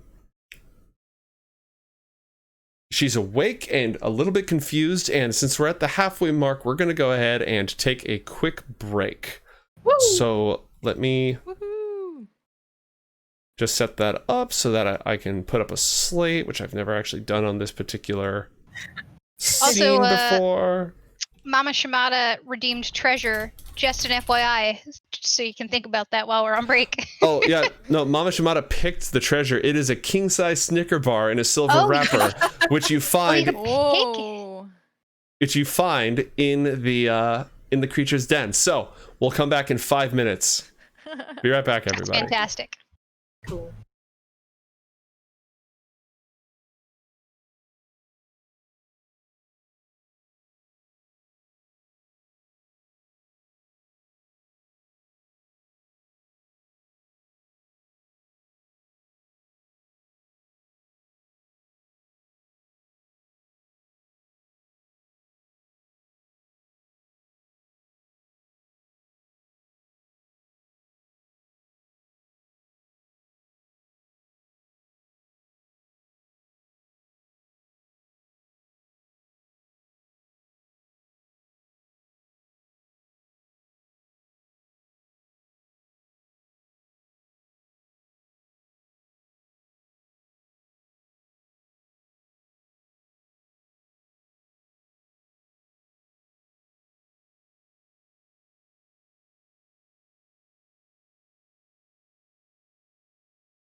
Welcome back, everybody. Thank you for your patience. Welcome back from the break. When we left our heroes, they had followed a spooky-looking wolf with sort of a odd face into the woods. They saved Jenny, and the creature, as the sunlight touched it, it howled with an unearthly sound and then faded into nothingness. Do I still have my spiritual weapon, or can I put it away? You can go ahead and put that away. It's gone. Pick up my daggers. Yeah, you recollect all that. You are good to go on that front. So I'm holding onto my bark skin, by the way, just in case. all right. Up to an hour. So Just in case. probably won't be an issue. There are no other creatures nearby. There's no significant treasure aside from a king-size Snickers in a silver wrapper. Thank you, chat. Who is going to take the mysterious candy bar in their inventory? I'm kind of like vegan vegetarian, so I'll probably pass on it. Okay. Who has a sweet tooth? That would be me. I would go and grab it. Yeah, Okay. you deserve it. You want your milk? Sai is like, Jenny, are you okay? Oh shoot, what's that? It's just Shiny. yeah. Shiny, crunchy, must have it. Yeah. All right. Eats it. Jenny, are you okay? So, in the interest of getting us through this, you are able to safely escort Jenny back to the farm. It's a simple farmhouse on the edge of town, easily walkable from the tavern. The small plot of crops is lovingly tended, but still looks a little dull and worse for wear. Even the flowers, just the wildflowers in the area themselves, are drooping. Breakfast is hearty, beautifully prepared, but strangely unsatisfying. The couple, they apologize and they say that Versan used to be known for its rich and bountiful crops. Ever since Mountebank established his winery, the yields have diminished. Even druidic abilities have not been able to bolster the harvest. They've asked... Oh, I'm bothered by that. I'm very bothered by that, like visibly. Mm-hmm. They've Just asked... eating breakfast very sadly. I'm just playing with my food. Can we have wine for breakfast? Valid. Wow, what a mood. They've asked Mr. Mountebank, the owner of the winery, to examine the vineyards to see what's going on, but he's refused. She's worried that the only thing that'll be left growing in time will be grapes. And she asks you if there's anything you can do to help with the crops. The whole town will be in your debt. There are a couple of leads you could follow to gather more information. You could try to get into the Full Moon Festival that's supposed to happen, the private party that's happening at the tasting room tonight. You could check out the tasting room. Ooh. You could go to the Witch's Hut on the edge of town. Obviously, you're welcome to do other things as well. What would you like to do? Well, the winery's open now. Mm-hmm. The tasting room is open. I'm This also festival pretty good sounds at- cool. Yeah, I'm pretty good at getting into parties too. Excellent. Okay. All As right. long as we then. get free food and wine, I am down. That problem remains solved because you're still here on the Squire's letter of credit. So, room service. Charge This- it. Yeah, we'll expense that. The centerpiece of the town square, the Mountebank Winery, is impossible to miss. It's a luxurious manor house with a tasting room that's open to the public. Even now, early in the day, tourists flock to it for a chance to sample Versan's finest bottles, served by Mr. Mountebank himself. As you join them, you're ushered into a sizable room. There's a polished oak bar set against a wall of windows overlooking the vineyard. Behind the bar, several uniformed workers are tending to guests. They're pouring tastes, washing glasses, serving small plates of cheese and chocolates. In the middle of all of this is a bearded human in fine clothes, Alaric Mountebank himself. He produces a bottle of wine, poof, out of thin air, and flashes a wide smile. There's a bunch of tiefling merchants in town that he's sort of showing off to. He hands it off to a member of the staff, and he'll wave the lot of you over with a flourish. I've been hearing we have some adventurous strangers in town. Please, come in. Any guest of the Squire's is an honored friend here. Tell me, have you had the chance to try any of my wares yet? I have not. I would like to try your wares, please. try this aged port. He produces a small bottle from his jacket pocket. I think you'll find it uniquely restorative. Can I cast detect magic as he's talking? Like, do like a little like cross fingers kind of thing, and like Yeah, just really casually quick. hit it with that. Yeah. Yeah. Roll a sleight of hand or deception check, whichever you're better at, to hide the cast. Oh boy. Good You luck. said sleight of hand or Deception. deception. I'm good at sleight of hand. Let's do that. Yeah. 22. Okay, yeah. Damn. It is definitely magical. As a port, it's been, sort of refined and condensed, so roll an Arcana check to see if you can identify this specific type of magic. That I'm not so good at, but we'll see. Oh, great. 18. Excellent. There's powerful conjuration magic on this port.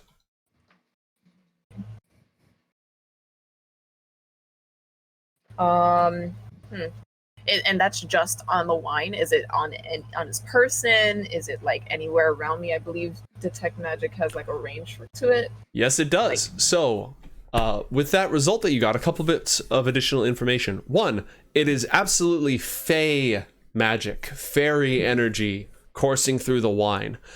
Two, there are several members of the staff, the elves who were guarding outside yesterday are present. They are radiating the same type of magic and illusion magic. Ah, I see. Hmm. Okay. He starts to pour little servings of the port for everybody. I'm good. I don't drink that kind of stuff. What? Are you sure? Yeah. Do you want it? I don't think that's You a know good what? idea, but here. One of us has to try it, and I will more than be happy to try it. And I'll take your glass too, and your glass, and your glass. I will drink my glass. Don't worry. Okay, fine. I'll grab my glass, but So we're inside. sort at of the like moment? behind my back, hand it to Ram. Roll sleight of hand. Oh God. Oh no. Oh yes. 15. Okay, yeah. So Ram now has 3 glasses of the port. Oh my god. I And really want to try it, but I'm just a little skeptical. bottoms up. All right, you feel incredible. Let's see if they gave. I don't think they gave us a specific. Yeah, they didn't give us anything specific. You feel amazing. For the next hour, you are immune to poison and to being frightened. You make all your wisdom saving throws with advantage. And roll 2d10. Oh wow. Oh. Let's see. /r space 2d10.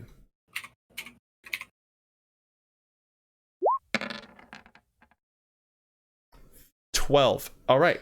Your maximum for the next hour, your maximum hit points and current hit points go up by 12. Nice. We take those. Do I There's, get like, that for drinking mumble. one? Yes, Or you do I do. need to drink multiple? No. Okay. You get it with a single glass. And the other 2 glasses just make you feel incredible, but they have no additional magical effect. Okay. Do you want me to roll my 2d10 separate? Yeah, just go ahead and roll that and we'll see what you get. 16. Excellent.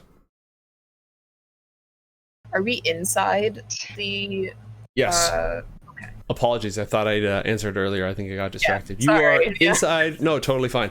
You are inside the tasting room, which is inside the winery, which is inside of Mr. Mountebank's lavish manor house. Okay.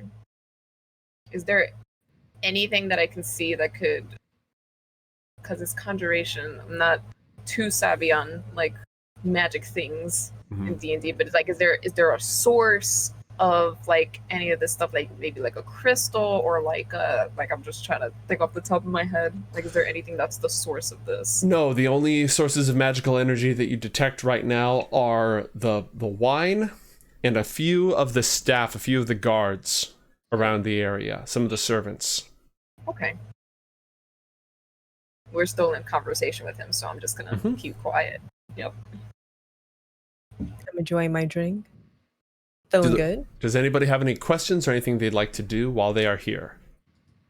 Who was it that did the check to see what the magic was? It's me. It was conjuration. Okay. It was Sai. Would you tell us that at all? Oh yeah. Well, probably you. Like in secret at least somehow. Yeah. Well, yeah. I don't even know. 3 taps equals conjuration. I'll be like, this, I don't know. Morse code on my wrist. Yeah, something like that. Something along those lines. But usually a tug would mean like, hey, something's up. Just, you know. Okay. Well, I would definitely notice that the 2 guys that I talked to were here, and that something is amiss based on what Sai has communicated. I would probably go to investigate them in some way, like maybe try and start a conversation with them, or something seemed off about them at first, and something is definitely off about what's going on here. So I'd probably be like, oh, you guys you're bartenders now. I thought you were guards. That type of thing. They are oddly silent under these circumstances. Are they walking? They're walking, they're moving, but they're not talking. They're serving bottles and that sort of stuff. Roll an investigation check, please. Integrity. 20. Okay, and thank you for reading that out to me, because my keyboard space is somewhat occupied right now, and I can't really see my screen. That's the other DM. Exactly, it's my the real co-DM. DM pulling the strings of yarn in the background. Exactly. So you, through the course of conversation, investigation, subtle inquiry, and such, realize these staff are under an illusion.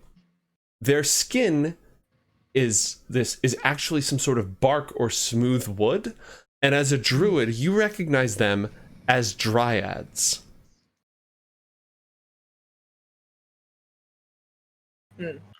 So once I realized this, I would switch to Sylvan, and try and like do some sort of like what I know, like a code word or anything, or like a phrase that is specific to woodland types or anything. Yeah. I also know Druidic, if that helps. Sylvan, again, with your knowledge, Sylvan is the language that you'd be looking for here. And you know all sorts of fairy blessings from the various Seelie and Unseelie and wild courts that you could casually slip into conversation. Okay, yeah, I would kind of weave that into what I was saying discreetly while sipping my port, just be like, oh, hey, you're not an elf. You know that, right?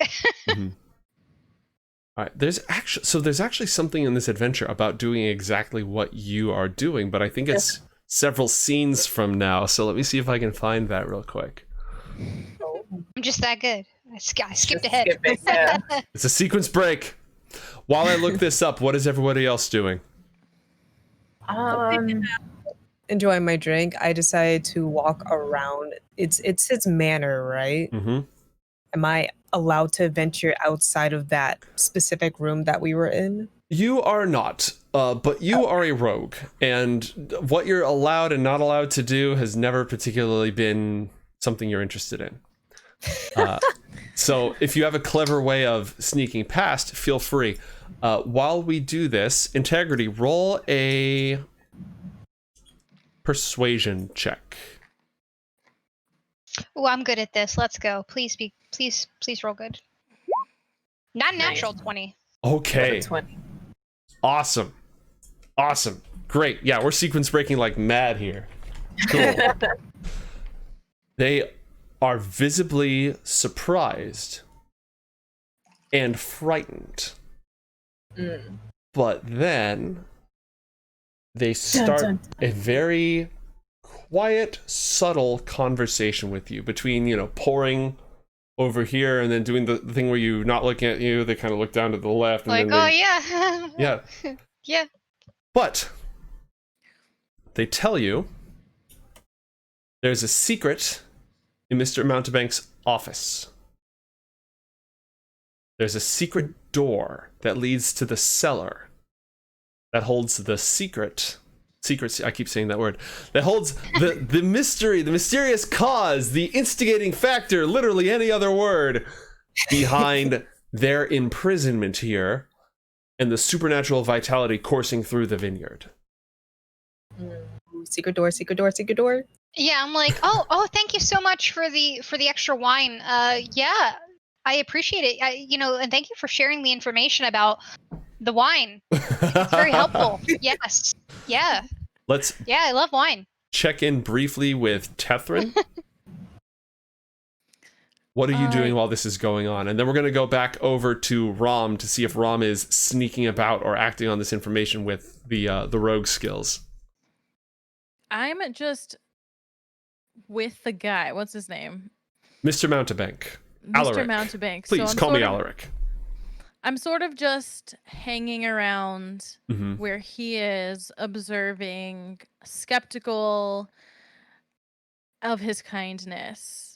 I even question why he's being so kind and offering us these wonderful ports.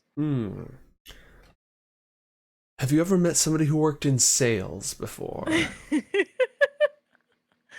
Some of the most terrible people. Exactly. The most insidious villains in all of the Four Kingdoms. No, he's a socialite. He likes being the talk of the town. He likes throwing big parties. They help him sell more wine, having a big reputation. It's not just about the high quality, though it is, without a doubt, the highest of quality. It's about the name. It's about the branding. It's about creating and developing your own brand. And his brand is lavish magnanimity. All right. Yeah, he'll actually invite you and your friends to the full moon gathering. Normally it's for his most loyal clients, but if you happen to be there, he'll give you a chance to sample from his private collection. I wanted to sneak into that party, but I don't have to anymore. Strangely disappointed. Okay. All right. So meanwhile, Rom, I will allow, if you want, you can become aware of the information about the office before you start trying to sneak off on your own, or you can just say that you started sneaking away before that came up. Your call. Start sneaking away before the information became available to me. Okay. What direction are you going to head? We'll head towards the left, right outside. Okay. Of the room. All right, I'm just going to see if the office happens to be in the exact same direction or not. Where is the office? Yeah, while you're sneaking off, I'm like looking to try and find you, but you're already gone, and I'm like, I bet she went to go get more wine somewhere. All right, so you could try to find a way upstairs, you could try to find a way into the rest of the area, or you could find a way down into the wine cellar, is what the gist of what you're getting from this area. What is your plan? My plan is to find the secret stash of wine, because what I got right now is just the tip of the iceberg. He has to be hiding the good stuff. And where would they keep the good stuff? In the wine cellar. Excellent. So, What a fun. you can use stealth to just sort of slip past the guards who are normally very attentive but seem to be involved in an intense conversation in an unknown language with integrity at the moment. So now's the perfect time to slip away. You could use deception to, bluff your way past somebody. Oh, I'm just looking for the bathroom, whatever you're trying to pull off. What is your strategy for sneaking away? What skill would you like to use? I would like to use persuasion for this. Okay. And how does that work? What's the sort of gist of what you're trying to talk your way out of? The wine that I was given is just too good, and it just flooded my system way too quick. And I needed some fresh air. Mm-hmm. And, I just need to find my way outside, get some fresh air. But in reality, I need more wine. Okay. Roll a persuasion check. Persuasion. Oh, wait, that was advantage. Yeah, but it's fine. We will take the first. Oh, Okay, yeah. So normally when somebody rolls when they shouldn't have advantage or disadvantage, I just take the first roll, and in this case that is a natural 20, and in D&D a natural 20 is a license to do whatever the hell you want. So you are easily ushered past. Of course, absolutely, right this way. Oh, be careful, don't accidentally take the door on the left. That goes to the wine cellar, which is not what you're looking for if you want fresh air. So definitely don't go there. Got it. My I take my drink with me as well. Okay, so the wine cellar, which you easily slip your way into, is surprisingly cozy with several tall tables scattered throughout. Barrels and casks are stacked high against the stone walls. The warm wood dampens the sound of chatter upstairs.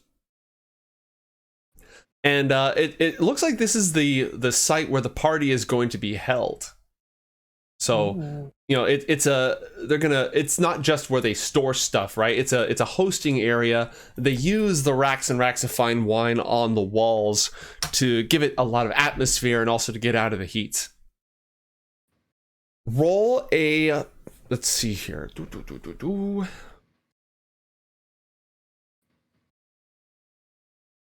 There's also, aside from the various bottles of wine, which you could search for, and you could just, you know, pocket those, there's also a door leading into another room. What would you like to do? I'm casually looking around, looking to see which is the most expensive looking bottle. And then I notice the door. I'm like, I feel like if I was Mr. Banks up there, I would hide my most expensive wines behind a door. So I would like to try to pick the lock.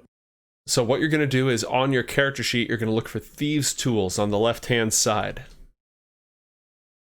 Yeah, it's in the left column. Where did your character sheet go? Here it is. Cat, don't roll over. Cat. He's right on my F keys.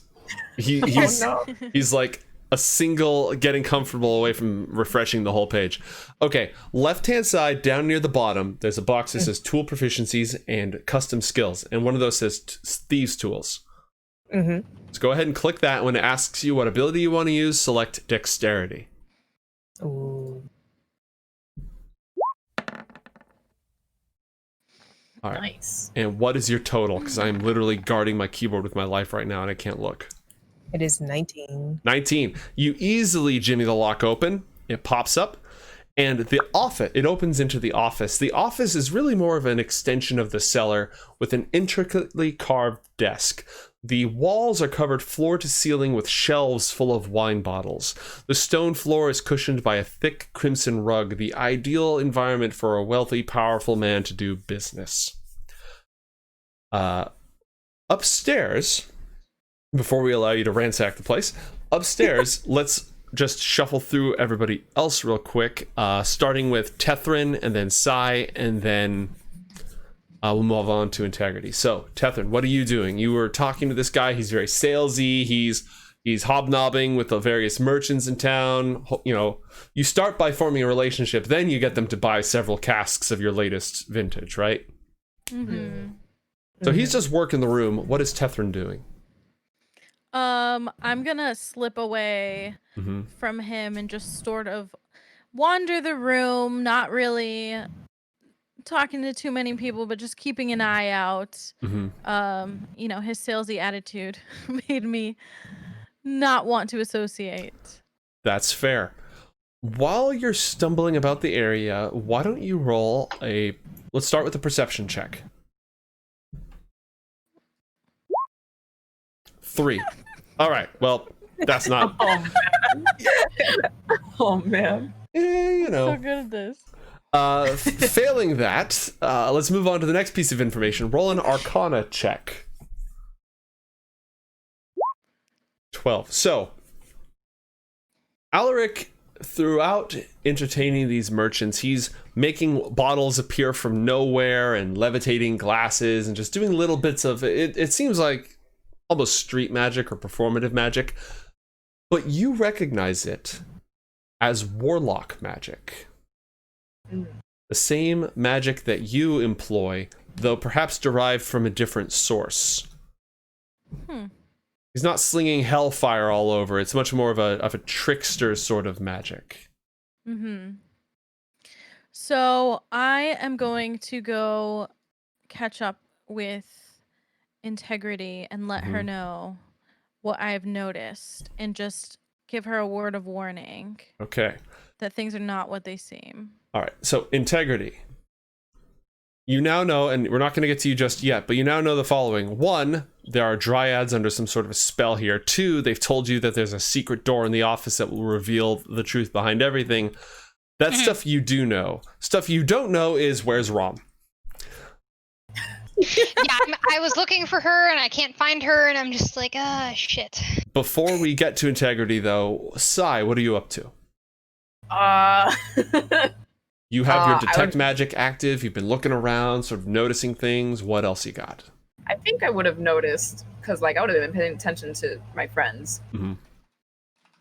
Could I guess if you want me to roll, I will, but like would I have known if Rom like slipped away? You definitely know that Rom slipped away. Roll perception to see if you can tell where Rom went. Okay. Okay, yes, you have a very good idea of the direction in which Rom went. However, if you're going to go in the same direction, you're similarly going to have to talk or sneak your way through. Are they nearby, like kind of like a bar stool kind of thing, like a bar table? Yeah, there's a nice oak bar top. Okay. Since I have a plan, but it's probably really stupid. Those are my favorite. But yeah, little halfling me is gonna tug at the 2 magical ladies and be like, "Okay, Rom went somewhere where she wasn't supposed to. You should really follow her. She went that way." And I just point that way, and then be like, "I'm gonna cause a distraction. If you guys are ready." Well, yes. You guys can go in, and I'll just distract, I guess. Well, there's people blocking. Do you want to go find her because you're small? I mean, I make like a gesture with my hands, like like closer to the ground, like this small. I'm holding on to the Snicker bar. The Snicker for good luck. You're right. Okay, maybe I. Okay, so then you cause a distraction then, and I'll go. Maybe someone should come with me. I was just gonna break a couple glasses. I just don't like wine. So, as soon as I says that, Integrity is going to pretend to trip and then drop her glass of wine to try and cause a commotion. Oh, did you do thaumaturgy? No, I didn't do anything. I just actually dropped a glass of wine. I would have hit thaumaturgy and just made a huge glass breaking sound as you did that. Yeah. Okay. Distraction. So you're going to combine that. Okay, I got it. Yeah. I'm already red in the face because I'm a tiefling and my skin color is a reddish color, but if I wasn't red, you'd see me blushing. Oh gosh, I'm such a mess. All right. I tap tether and then I just book it the second that happens. Okay, so roll a stealth check, Sai, with advantage because of the distraction. Okay. Stealth. Oh. An 11. An 11. Interesting. Probably like I dropped the Snicker bar or something. Okay.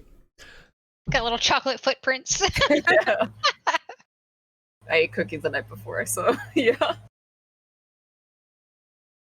Okay. In all this commotion, it does seem as though Alaric has noticed the halfling scampering away. Tethrin, is there anything you can do about this? I see him noticing, and so I swoop in and ask if he wants to dance. I'm running. There's like spilled wine all over the floor. You're like, yo, you want to dance? As everyone's just running. Not getting any younger. All right, you ask to cut in on the non-existent dance floor well before the party actually starts. Roll a deception check. I flatter him a little bit. Mm-hmm. Okay, what am I rolling? A deception check. All right. Yeah. Ooh, nice. 18. Okay. He likes tieflings. He's enthralled. He Oh. does like tieflings, and he's clearly inclined to take you up on it and says, perhaps in a moment I'll send for some music, and then he starts trying to walk past you. I'm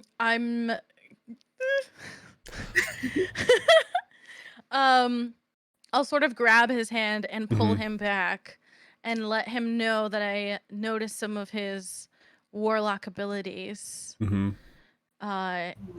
And that I too am a warlock and just find him Oh. very intriguing. Okay.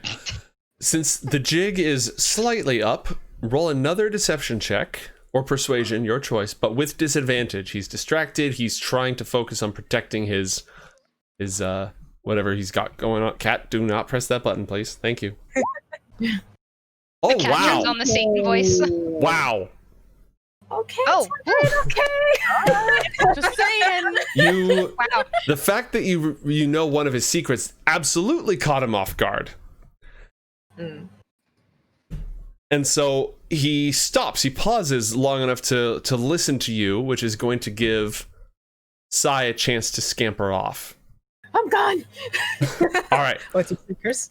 let's cut back to the office real quick, where Rom is searching through things. Why don't you roll investigation to scan the area? Woo! This is gonna be rough. Or not. Oh, never mind. Yeah. That is what we call Hey. a dirty 20. We take those. All right.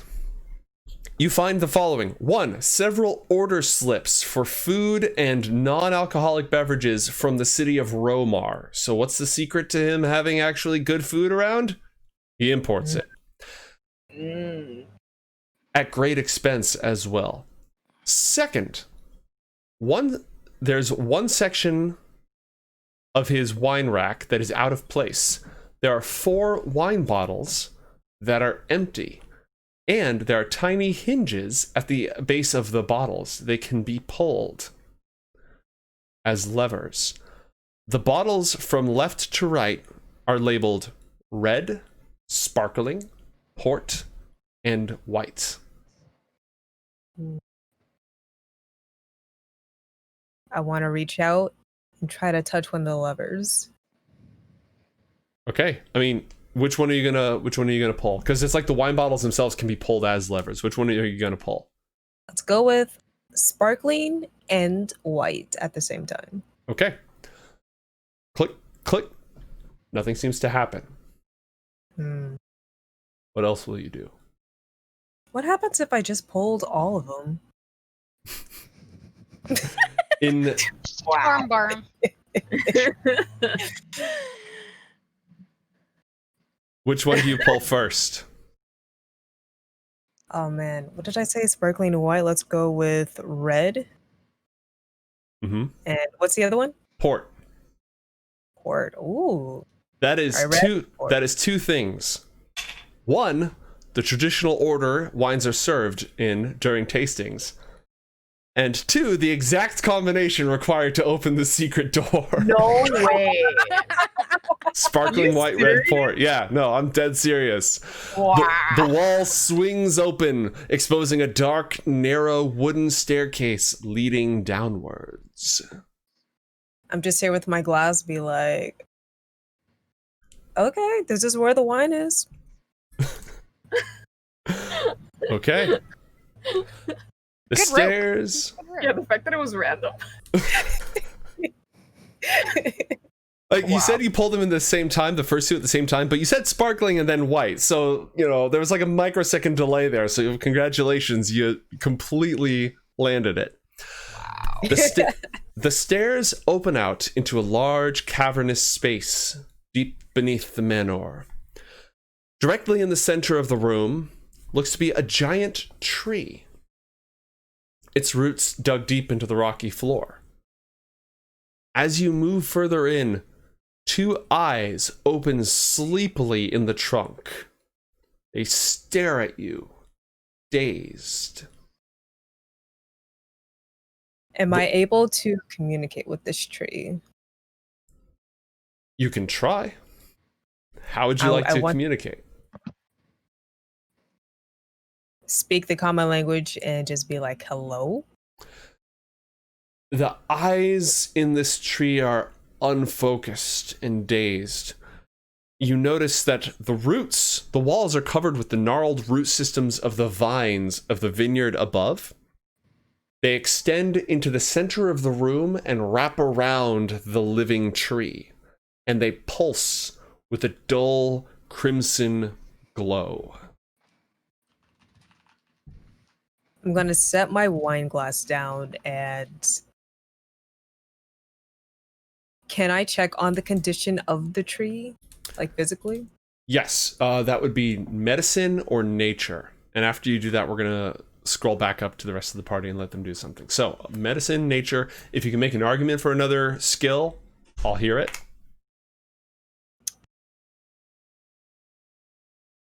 I don't think I can. I'm going to roll nature. All right, go ahead. Let's see what we get.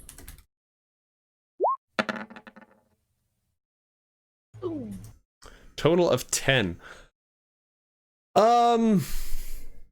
This is probably a treant, but it's under some sort of enchantment, and it's phasing in and out of consciousness. It's whatever it's being used for, it's taking a deep toll on its mental, and it's not really able to respond. It's vaguely aware of you, but it's incapacitated.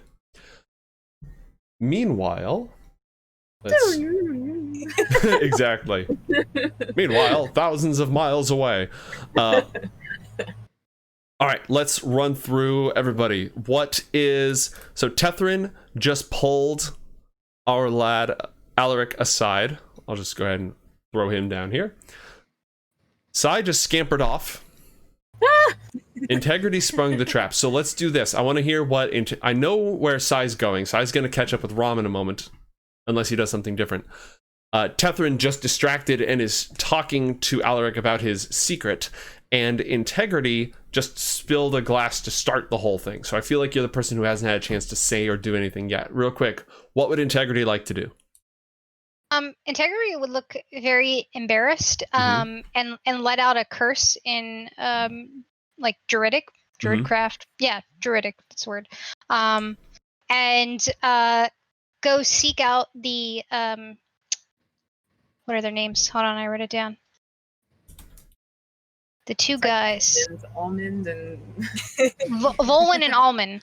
I would go get them specifically and in Sylvan ask for their help cleaning up this mess. Kind of like enunciating every word, like this mess.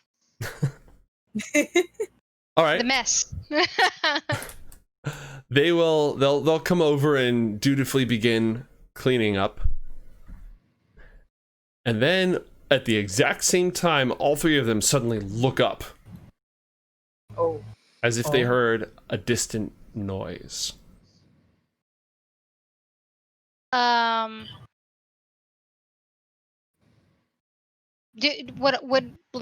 we have heard anything, or me, or anything like that, or no? Nope.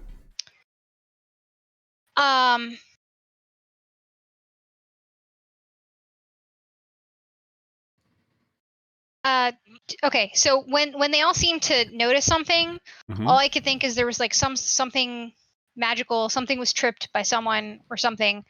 I am going to stop. His name was Alaric, right? And I am going to like use one of my own nails to try and cut my finger and blame it on the glass, broken glass.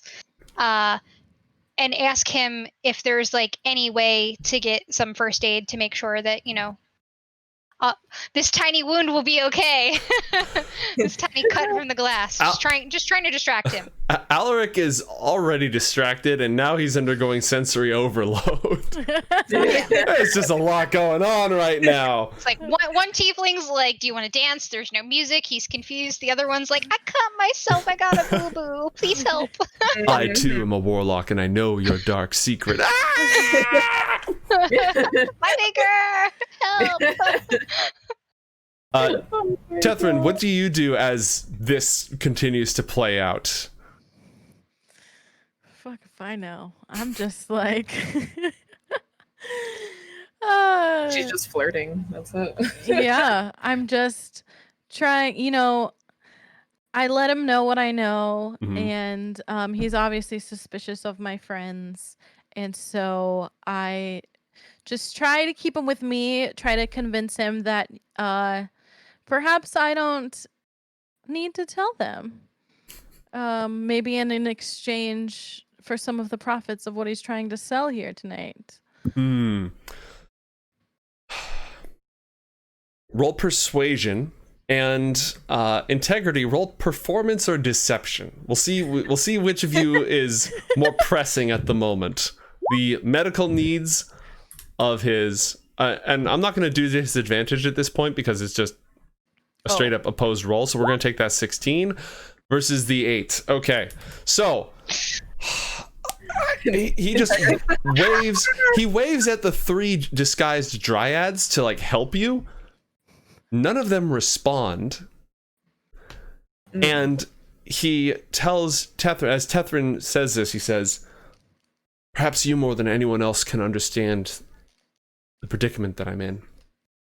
My benefactor," which he very subtly in his case means the entity upon which he relies for his warlock powers, has grown weary of me and is meddling in my affairs.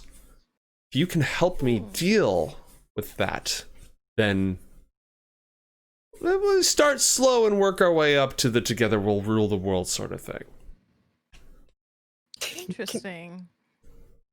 I'm there like stepping on my own foot trying to make myself cry, putting on this really terrible performance, like my finger. Rue the day! Can I try to like investigate where his magic is coming from so maybe I can get closer to the source of or this benefactor type person? Yeah, roll another Arcana check to see what you can derive. 22. Okay. He has made a pact with an Archfey, a fairy entity of some sort. And based on your knowledge of the power he's using, that fairy entity is not in the immediate vicinity, but probably lives somewhere in the town. At that moment, all 3 of the disguised dryads stand up and just start walking towards the office door. It is nearly impossible for Alaric not to notice this. He says, he quickly says to Tethrin, the witch at the edge of town, find out what she's up to, and we can go in on this whole enterprise together. I'll cut you in, I promise. Yeah. Sounds like a good deal to me. All right. I need to go see a man about a horse. I'll be right back. And so he also walks away from the wailing tiefling on the floor. Nobody is helping. Oh, no. I would like give up my song and dance here and try and follow after them, and I would try and cast Dispel Magic on the 3 guards because it's just verbal and somatic. So try and like cast it from behind him and try and I don't entirely know what's on them, but maybe try and dispel whatever control it is. It is a powerful spell, so you can only choose one creature, object, or magical effect. Roll 1d20 plus your wisdom modifier.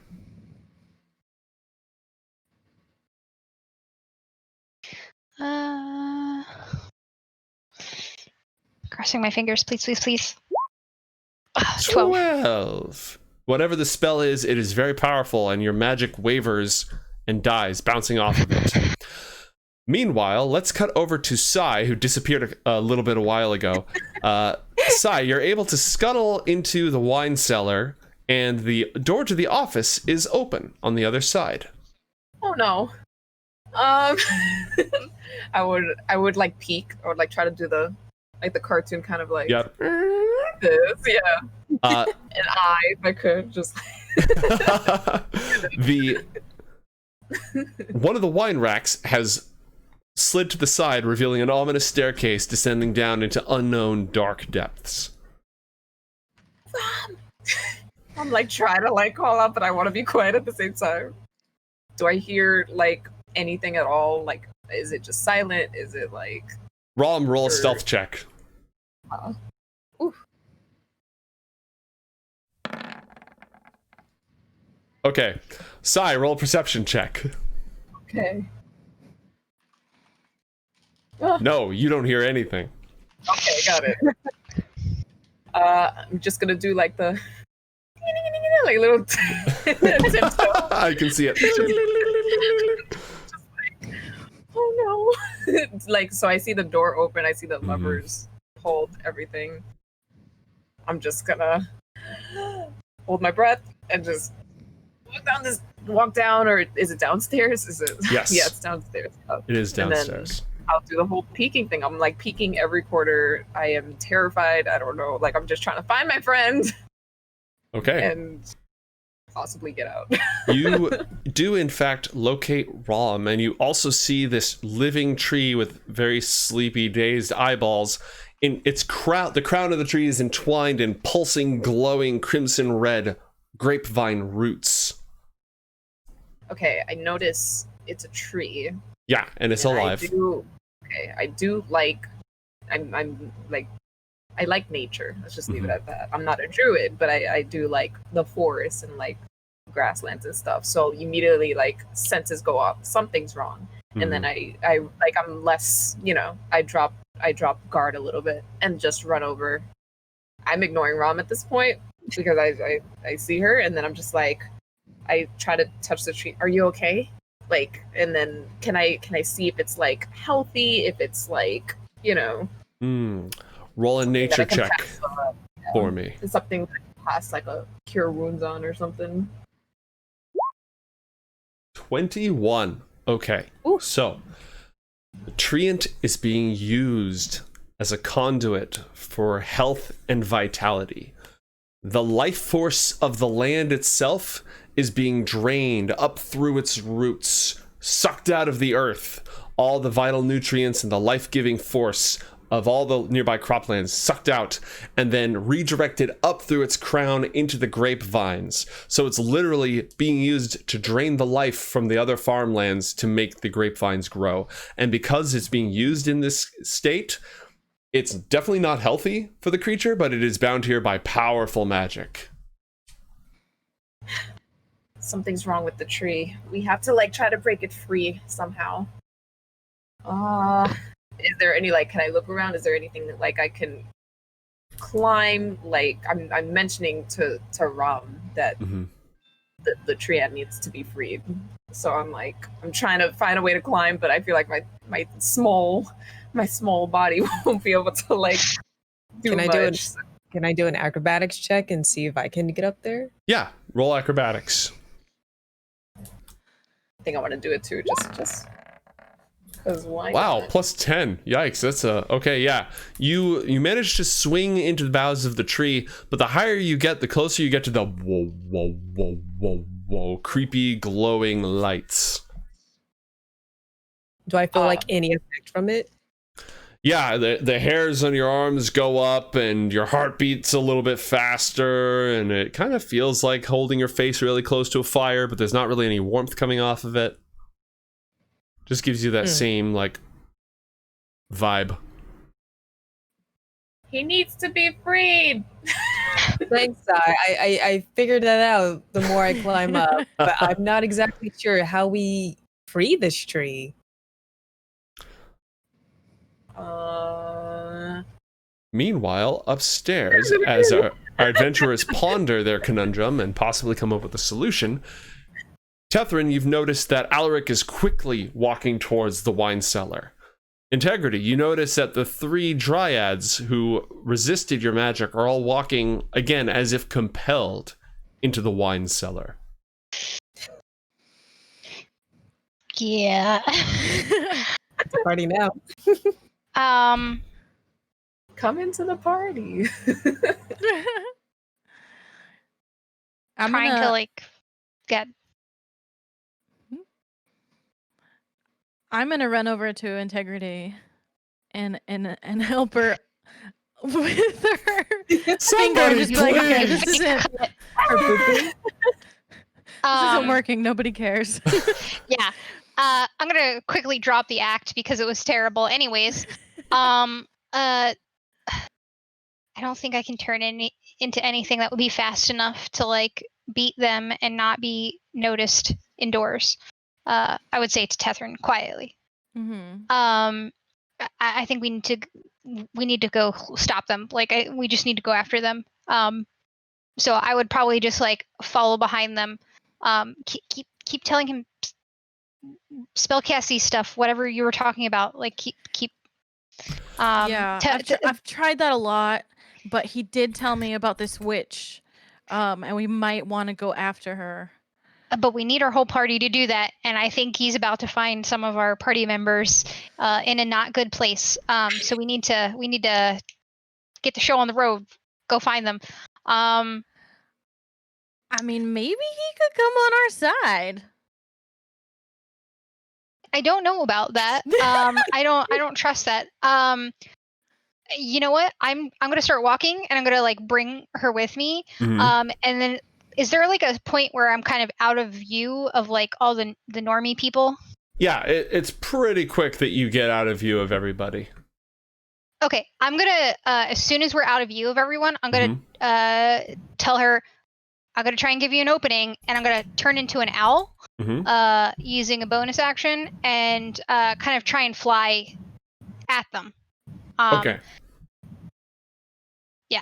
All right, so you're gonna fly at the dryads, or at Alaric, or at both? Like I would probably try and like circle him, and then at the dryads, and try and like, you know, be kind of like an animal that just got stuck inside and it shouldn't be there, like, you know, running into the walls, running into them, you know, no like confused, no real concern for my safety because it's just a wild shape. Okay. As you flutter around in circles, Tethrin, what will you do? They are distracted for a moment. I'm also squawking, if that matters, because I can't talk, so all I can do is squawk. Maybe they hear it downstairs. Yeah. Ah, it speaks a little pigeon. Yeah.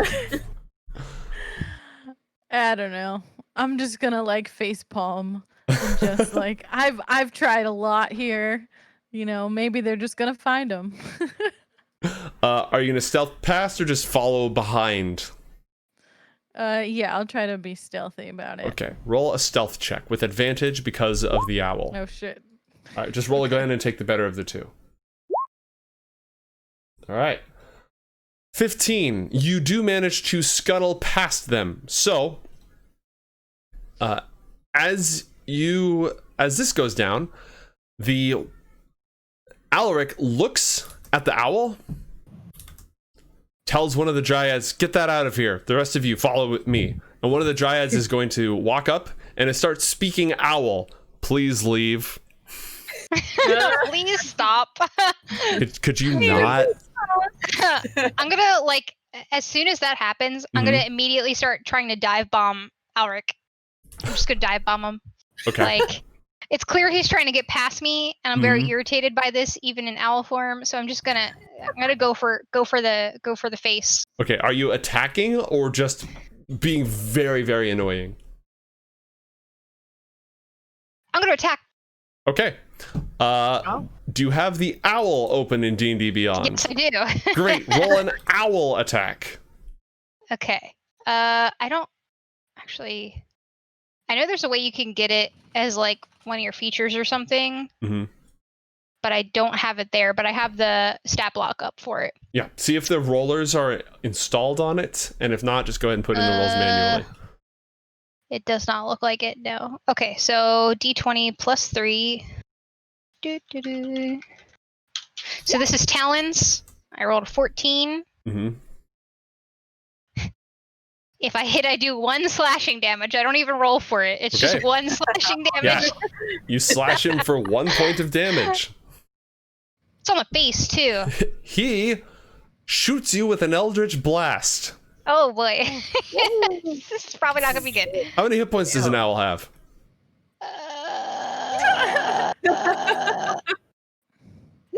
Am I missing? It does not list it. Oh, hit point. I have 1 HP. Oh no. Okay. Well, He did 1 damage. what's Oh, your wait, no, armor he did- class in owl form, and what's your owl class in tiefling form? 11 in owl form, and then 12 in tiefling form. Okay, so he just looks over and 3 bolts of energy arc towards you. You take 1 point of damage and poof, you are no longer an owl. You take 6 points of damage from the rest of that eldritch blast, and then he hits you with a natural 20, a critical hit, so for another 6, that's 12 points of damage, and then he glances you for another, that's 13 points of damage. It's a good thing you drank the fancy port. Yep. I'm no longer an owl. It's now me, and I'm just like, Hey, what's up? And you're just in the wine cellar. All right, so Hey. to paint the picture here for everybody, hey. this is the spooky basement. This is the wine cellar at the moment, just outside the office. Tethrin has slipped past. And given that this is where we are now, we're just gonna roll for initiative. Let's just go ahead and do that. So click on your character token and then roll for initiative. Sorry, guys. My God. Doesn't mean you have to fight. It just means that time is now, relevant. And so we're doing that. He pressed a button. He pressed F12 and he opened all the source information. He finally did. The audacity of this creature. He just rolls up like, yeah, this is my spot now. I know you've been here for hours, but, I'm here now. But Okay, so Sai, it is your turn. You hear the sounds of magical energy arcing upstairs. Oh no. We have company. We have to free this thing now. I have to think of something to do. I don't know. Can I where he's being held or where he's being restrained, I guess? Mm-hmm. Can I don't even, this is probably not gonna work. Can I throw a sacred flame and see if it'll destroy some of it? Yeah, sure. Let's do that. Go ahead. It's an automatic hit, so go ahead and cast the spell. Okay, so 5 points of damage. It is going to take more than that, but it is a good start. Anything else? Oh, okay. So it actually hit, it's breaking through and doing something. Okay. Yes. I don't think bonking would help against that. It's a spiritual weapon, it's force energy, it's conjured, it's divine energy. It might help. Yeah, you're right. maybe it's like when you're being electrocuted and you have to kick someone, out of it. You don't want to touch them. You gotta just kick them you out always of it. check with the back of your hand so you don't. I feel that. Okay. Yeah, I think I might throw my spiritual weapon out again. Would we have taken a long rest from No, it's the same day. You had breakfast and then you rolled over to the winery. Oh, great. Can I still cast it? I don't know if I ran out of. That's a second level spell slot, right? Yes. So on your character sheet on the spells tab, there at the top of each level you can track how many spell slots you've used. So give me a sec. you cast a healing word, so I'm gonna set all these up to full. If you are on the character sheet, you should see the numbers going up. Okay. So now just hit him down for every spell you've already cast. So we know you already cast a healing word and a spiritual weapon. And that was it, right? No, did I do a healing word? No, I cast command. Mm-hmm. And Integrity hit the healing word earlier. That's right. Yes. Yeah. Okay, so then I will probably do spiritual weapon one more time. All right. And I will try to, like, I want to break this thing free. That's what I want to do. Okay, so spiritual weapon. The DK hammer manifests. Yes, that's exactly. But it probably has like an axe now. Like it's not a bonker. It's like I'm trying to think of, like in Mario when you jump over Bowser and it's that axe that you hit. Yeah. Yeah. The axe that cuts the drawbridge. Yeah, that's exactly what it is. So 9 points of damage. It's gonna take a lot to cut this thing free. Let me tell you, it's gonna take a lot. In fact, I'm gonna make the bar visible so you can see. I'm gonna move ROM so it's more visible. There you go. Yeah. So you're not trying to kill it. You're trying to cut it free. You got to get that bar down to 0 or find another solution. So. Yeah, I think that's all I got. I would just sit here and like try to do this as fast as I can. I don't think I can. All right. We are now in the lightning round. We're about 18 minutes from our target end zone. Let's see if we can run this down and finish the fight. Super quick, Exactly. Run it down mid. All right, mid or I feed. Rom, it's your turn. What would you like to do? Dang, I have choices. I can either hop down from the tree and help integrity, or we can cut down this tree as fast as we can. Since I'm already up here, let's focus on that. Okay. The tree. So we can help integrity out there. I want to take out my short sword and try to cut it loose. Okay. Or help it loose. I'm going to grant you sneak attack on this. It doesn't really have any vitals, but you're good at aiming for precision. So you're looking for that vine is more glowy than the other vine. Let's get that one. It's an automatic hit, so go ahead and roll your short sword. Awesome. Make sure I'm in normal. And make sure your sneak attack is on. Oh yeah, look at all those dice. Yeah. 12. You continue to hack away at it.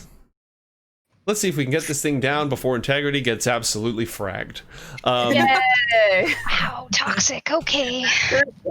All right, integrity. It is your turn. You are a people. I am a people. So I have one of the druids, or sorry, the dryads next to me. It looks like. And they appear to be obeying Alaric's commands, not of their own will. I'm going to look at the dryad and say, I promise you don't want to do this with me. And then cast Flaming Sphere in front of the, I just pointed at my computer screen. In front of this group of the dryads and Alric to try and stop them, block their way from walking down to the tree, basically. Nice. Is that a 5 foot, it just occupies 1 square? Yes. So I just rolled it in the thing, the chat, whatever you want to call it. So it's just 5 feet. Okay. And go ahead. So yeah. So they have dex saves. It's a dex save of 14. Or take some damages here. So that is at the end of their turn. They have to save. Sorry, I didn't mean to click that again. I meant to click it so I could read it on my side. At the end of their turn, they roll a save unless you make it yeet itself into a target. Yeah, basically. Which, are you going to do that? Or you... yeah, I'm going to try and yeet it into them. Okay. I'm going to try and ram it, basically. Okay, it's going to... You can land right in the middle of it. Which one of them are you going to try to ram it into? It's going to burn everybody who ends their turn near it, but it can only hit one of them.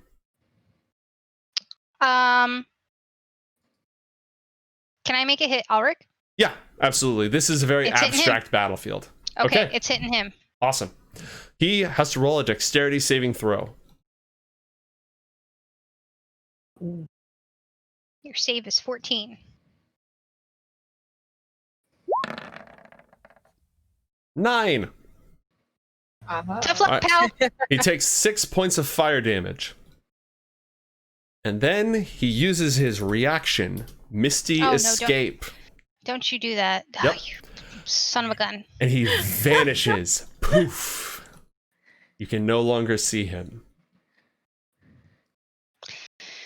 That was your action to cast the spell and your bonus action to make it move itself. If you leave this dryad's space, it is threatening you. You will take an attack of opportunity. What's your call? I'm not going to, but I'm going to like take a step back one so that it's harder to flank me.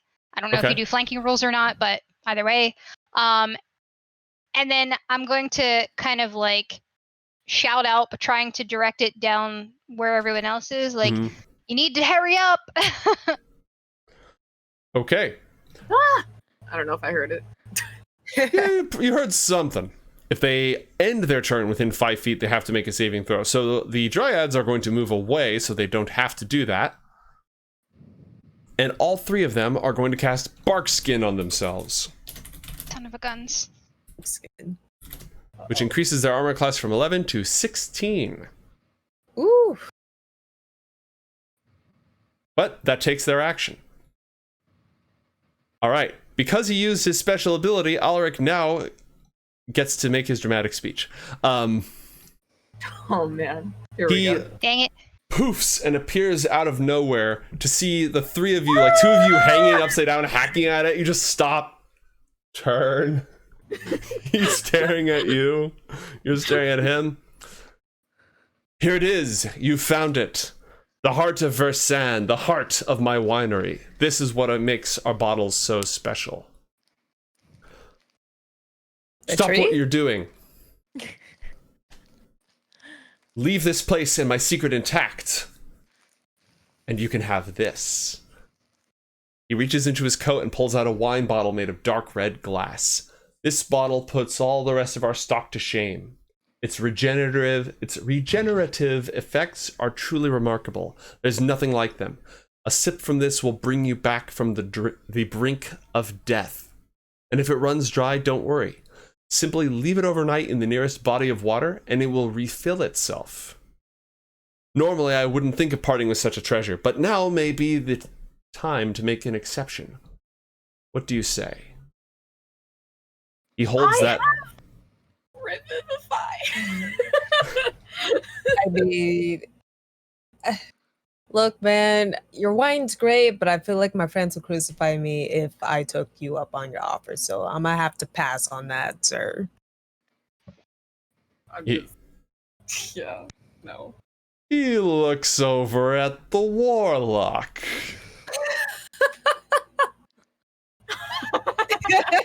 Oh man.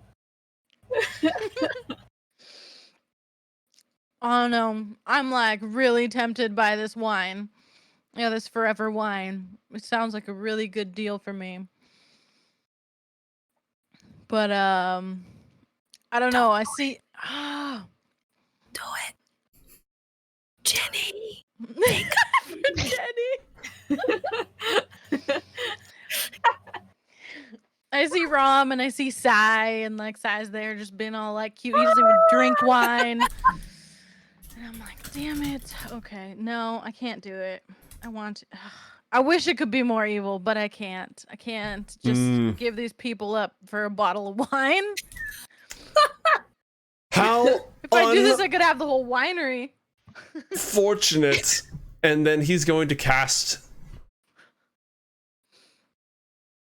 Hold Monster on Rom. Huh? He reaches out and chains of light fly from his hands, attempting to wrap themselves around Rom. You must roll a saving throw. Let me see what type of saving throw it is. It is a wisdom saving throw. Ooh. Roll one of those. All right. 8. The chains lock around you, paralyzing you in place. You are paralyzed. Every round on your turn, you can make a new saving throw, and he is focusing on the spell, so he has to concentrate on it to make the magic work. Tethrin, it's your turn. What do you do? Hit him! Hannah, Warlock? what's a blocker? Help! I fall and I Bunker? can't get up. Oh god. Okay, I'll Eldritch Blast. All right, so we have about 10 minutes left, and you have 2 spell slots you have not used. So let's take a look at your Oh. spell sheet real quick. Let's use the good stuff here. Hit him with a What? bang. Are you familiar with a Oh, little what to hit spell him with? called Fireball? Where's this? I don't know where this is. All right, so on your character sheet, click the spells tab. He wants to nuke Yeah. us. Oh, you know, there we're it not. is. Wait, was that there the whole time? Yeah, but that's okay. It's like normally you'd have time to actually, you know, learn your character and play it a whole lot, but in a one shot, when you're suddenly level 5, you don't normally get those opportunities. So let me explain what Fireball does.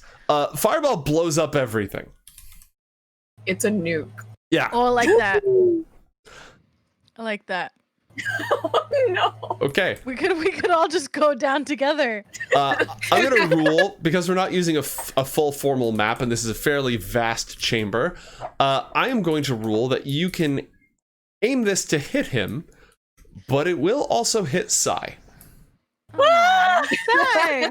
I will also Sometimes tell you just you gotta do it. that Sai can totally survive this. Huh. We have pretty good odds. if this works, y'all, I'm calling dibs on the wine. Just saying. Fair, just get me out of these chains, please. All right. Do you cast Fireball? Yeah. Okay. Do I- Click the Fireball spell on your character sheet, and it should. You're gonna cast it at level. You're gonna cast it at level 3, and click it, and it should roll some dice. I clicked it. Did you click on the word Fireball? Yeah. All right. Fireball. Oh, not the fancy text, but the word right next to the little bubble. Yeah. All right.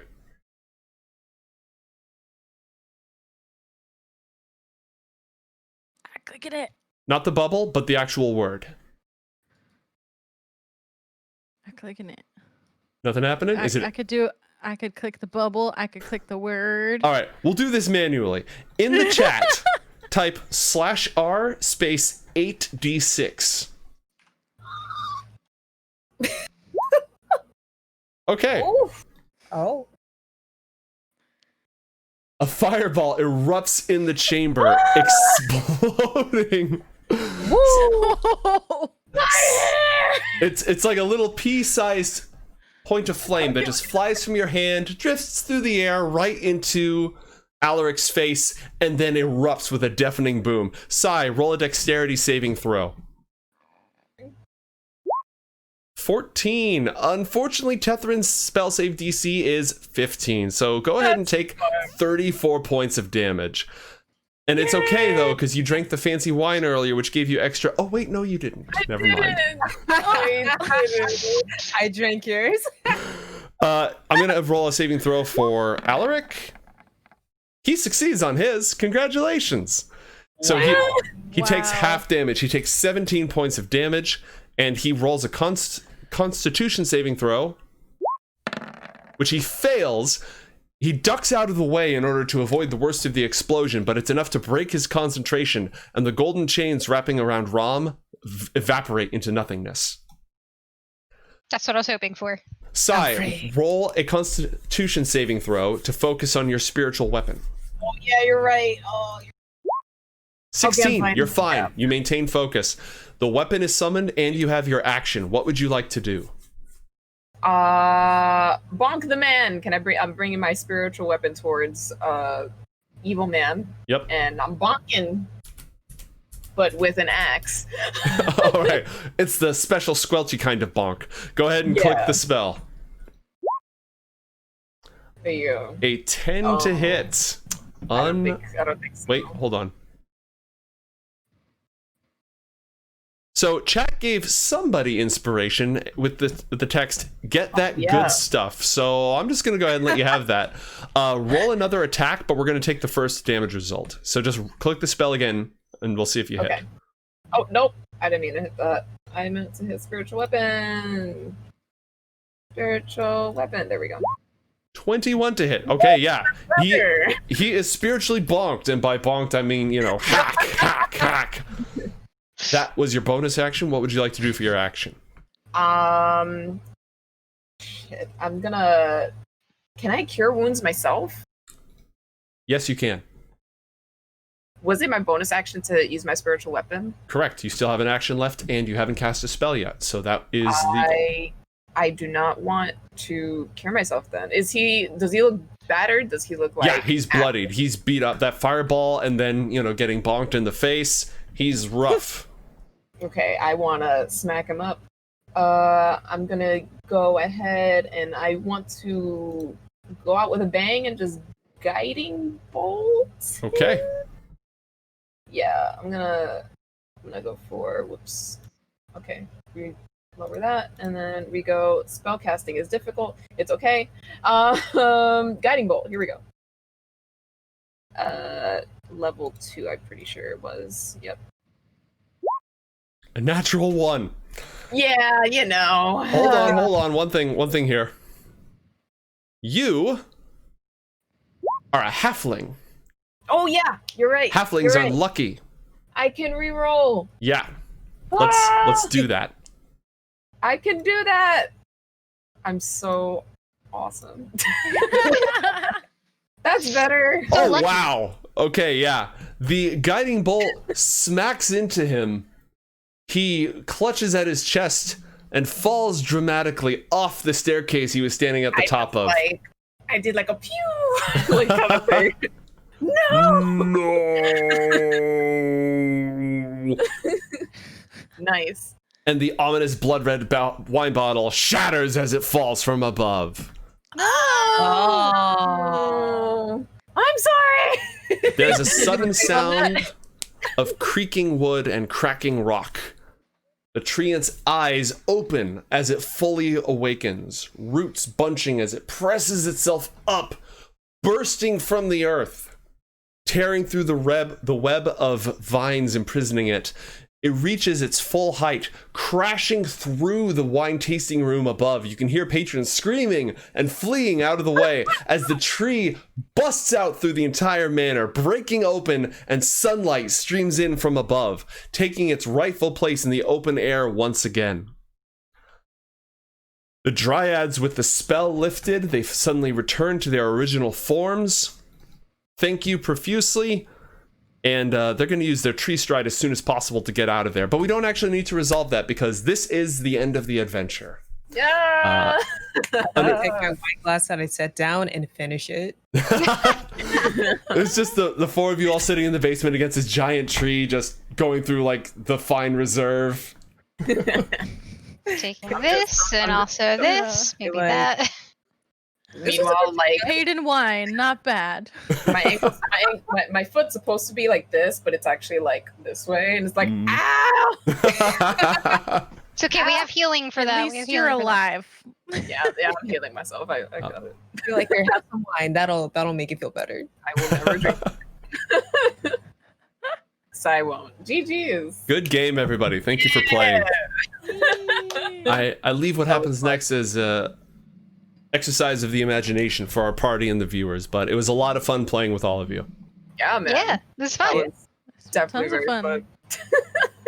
It was just the moral of the story is wine saves all. Thank you. It helps you make clear decisions. Yes. Yes. Drink brain more power. wine. Thank you. I'm on it. Way ahead of you. Well, Nice. again, thank you to all my awesome guests. Everybody go follow all of them on Twitter. Go support all the cool stuff that they do. And thanks everyone for watching and have a fantastic night. Bye-bye. Bye. Bye.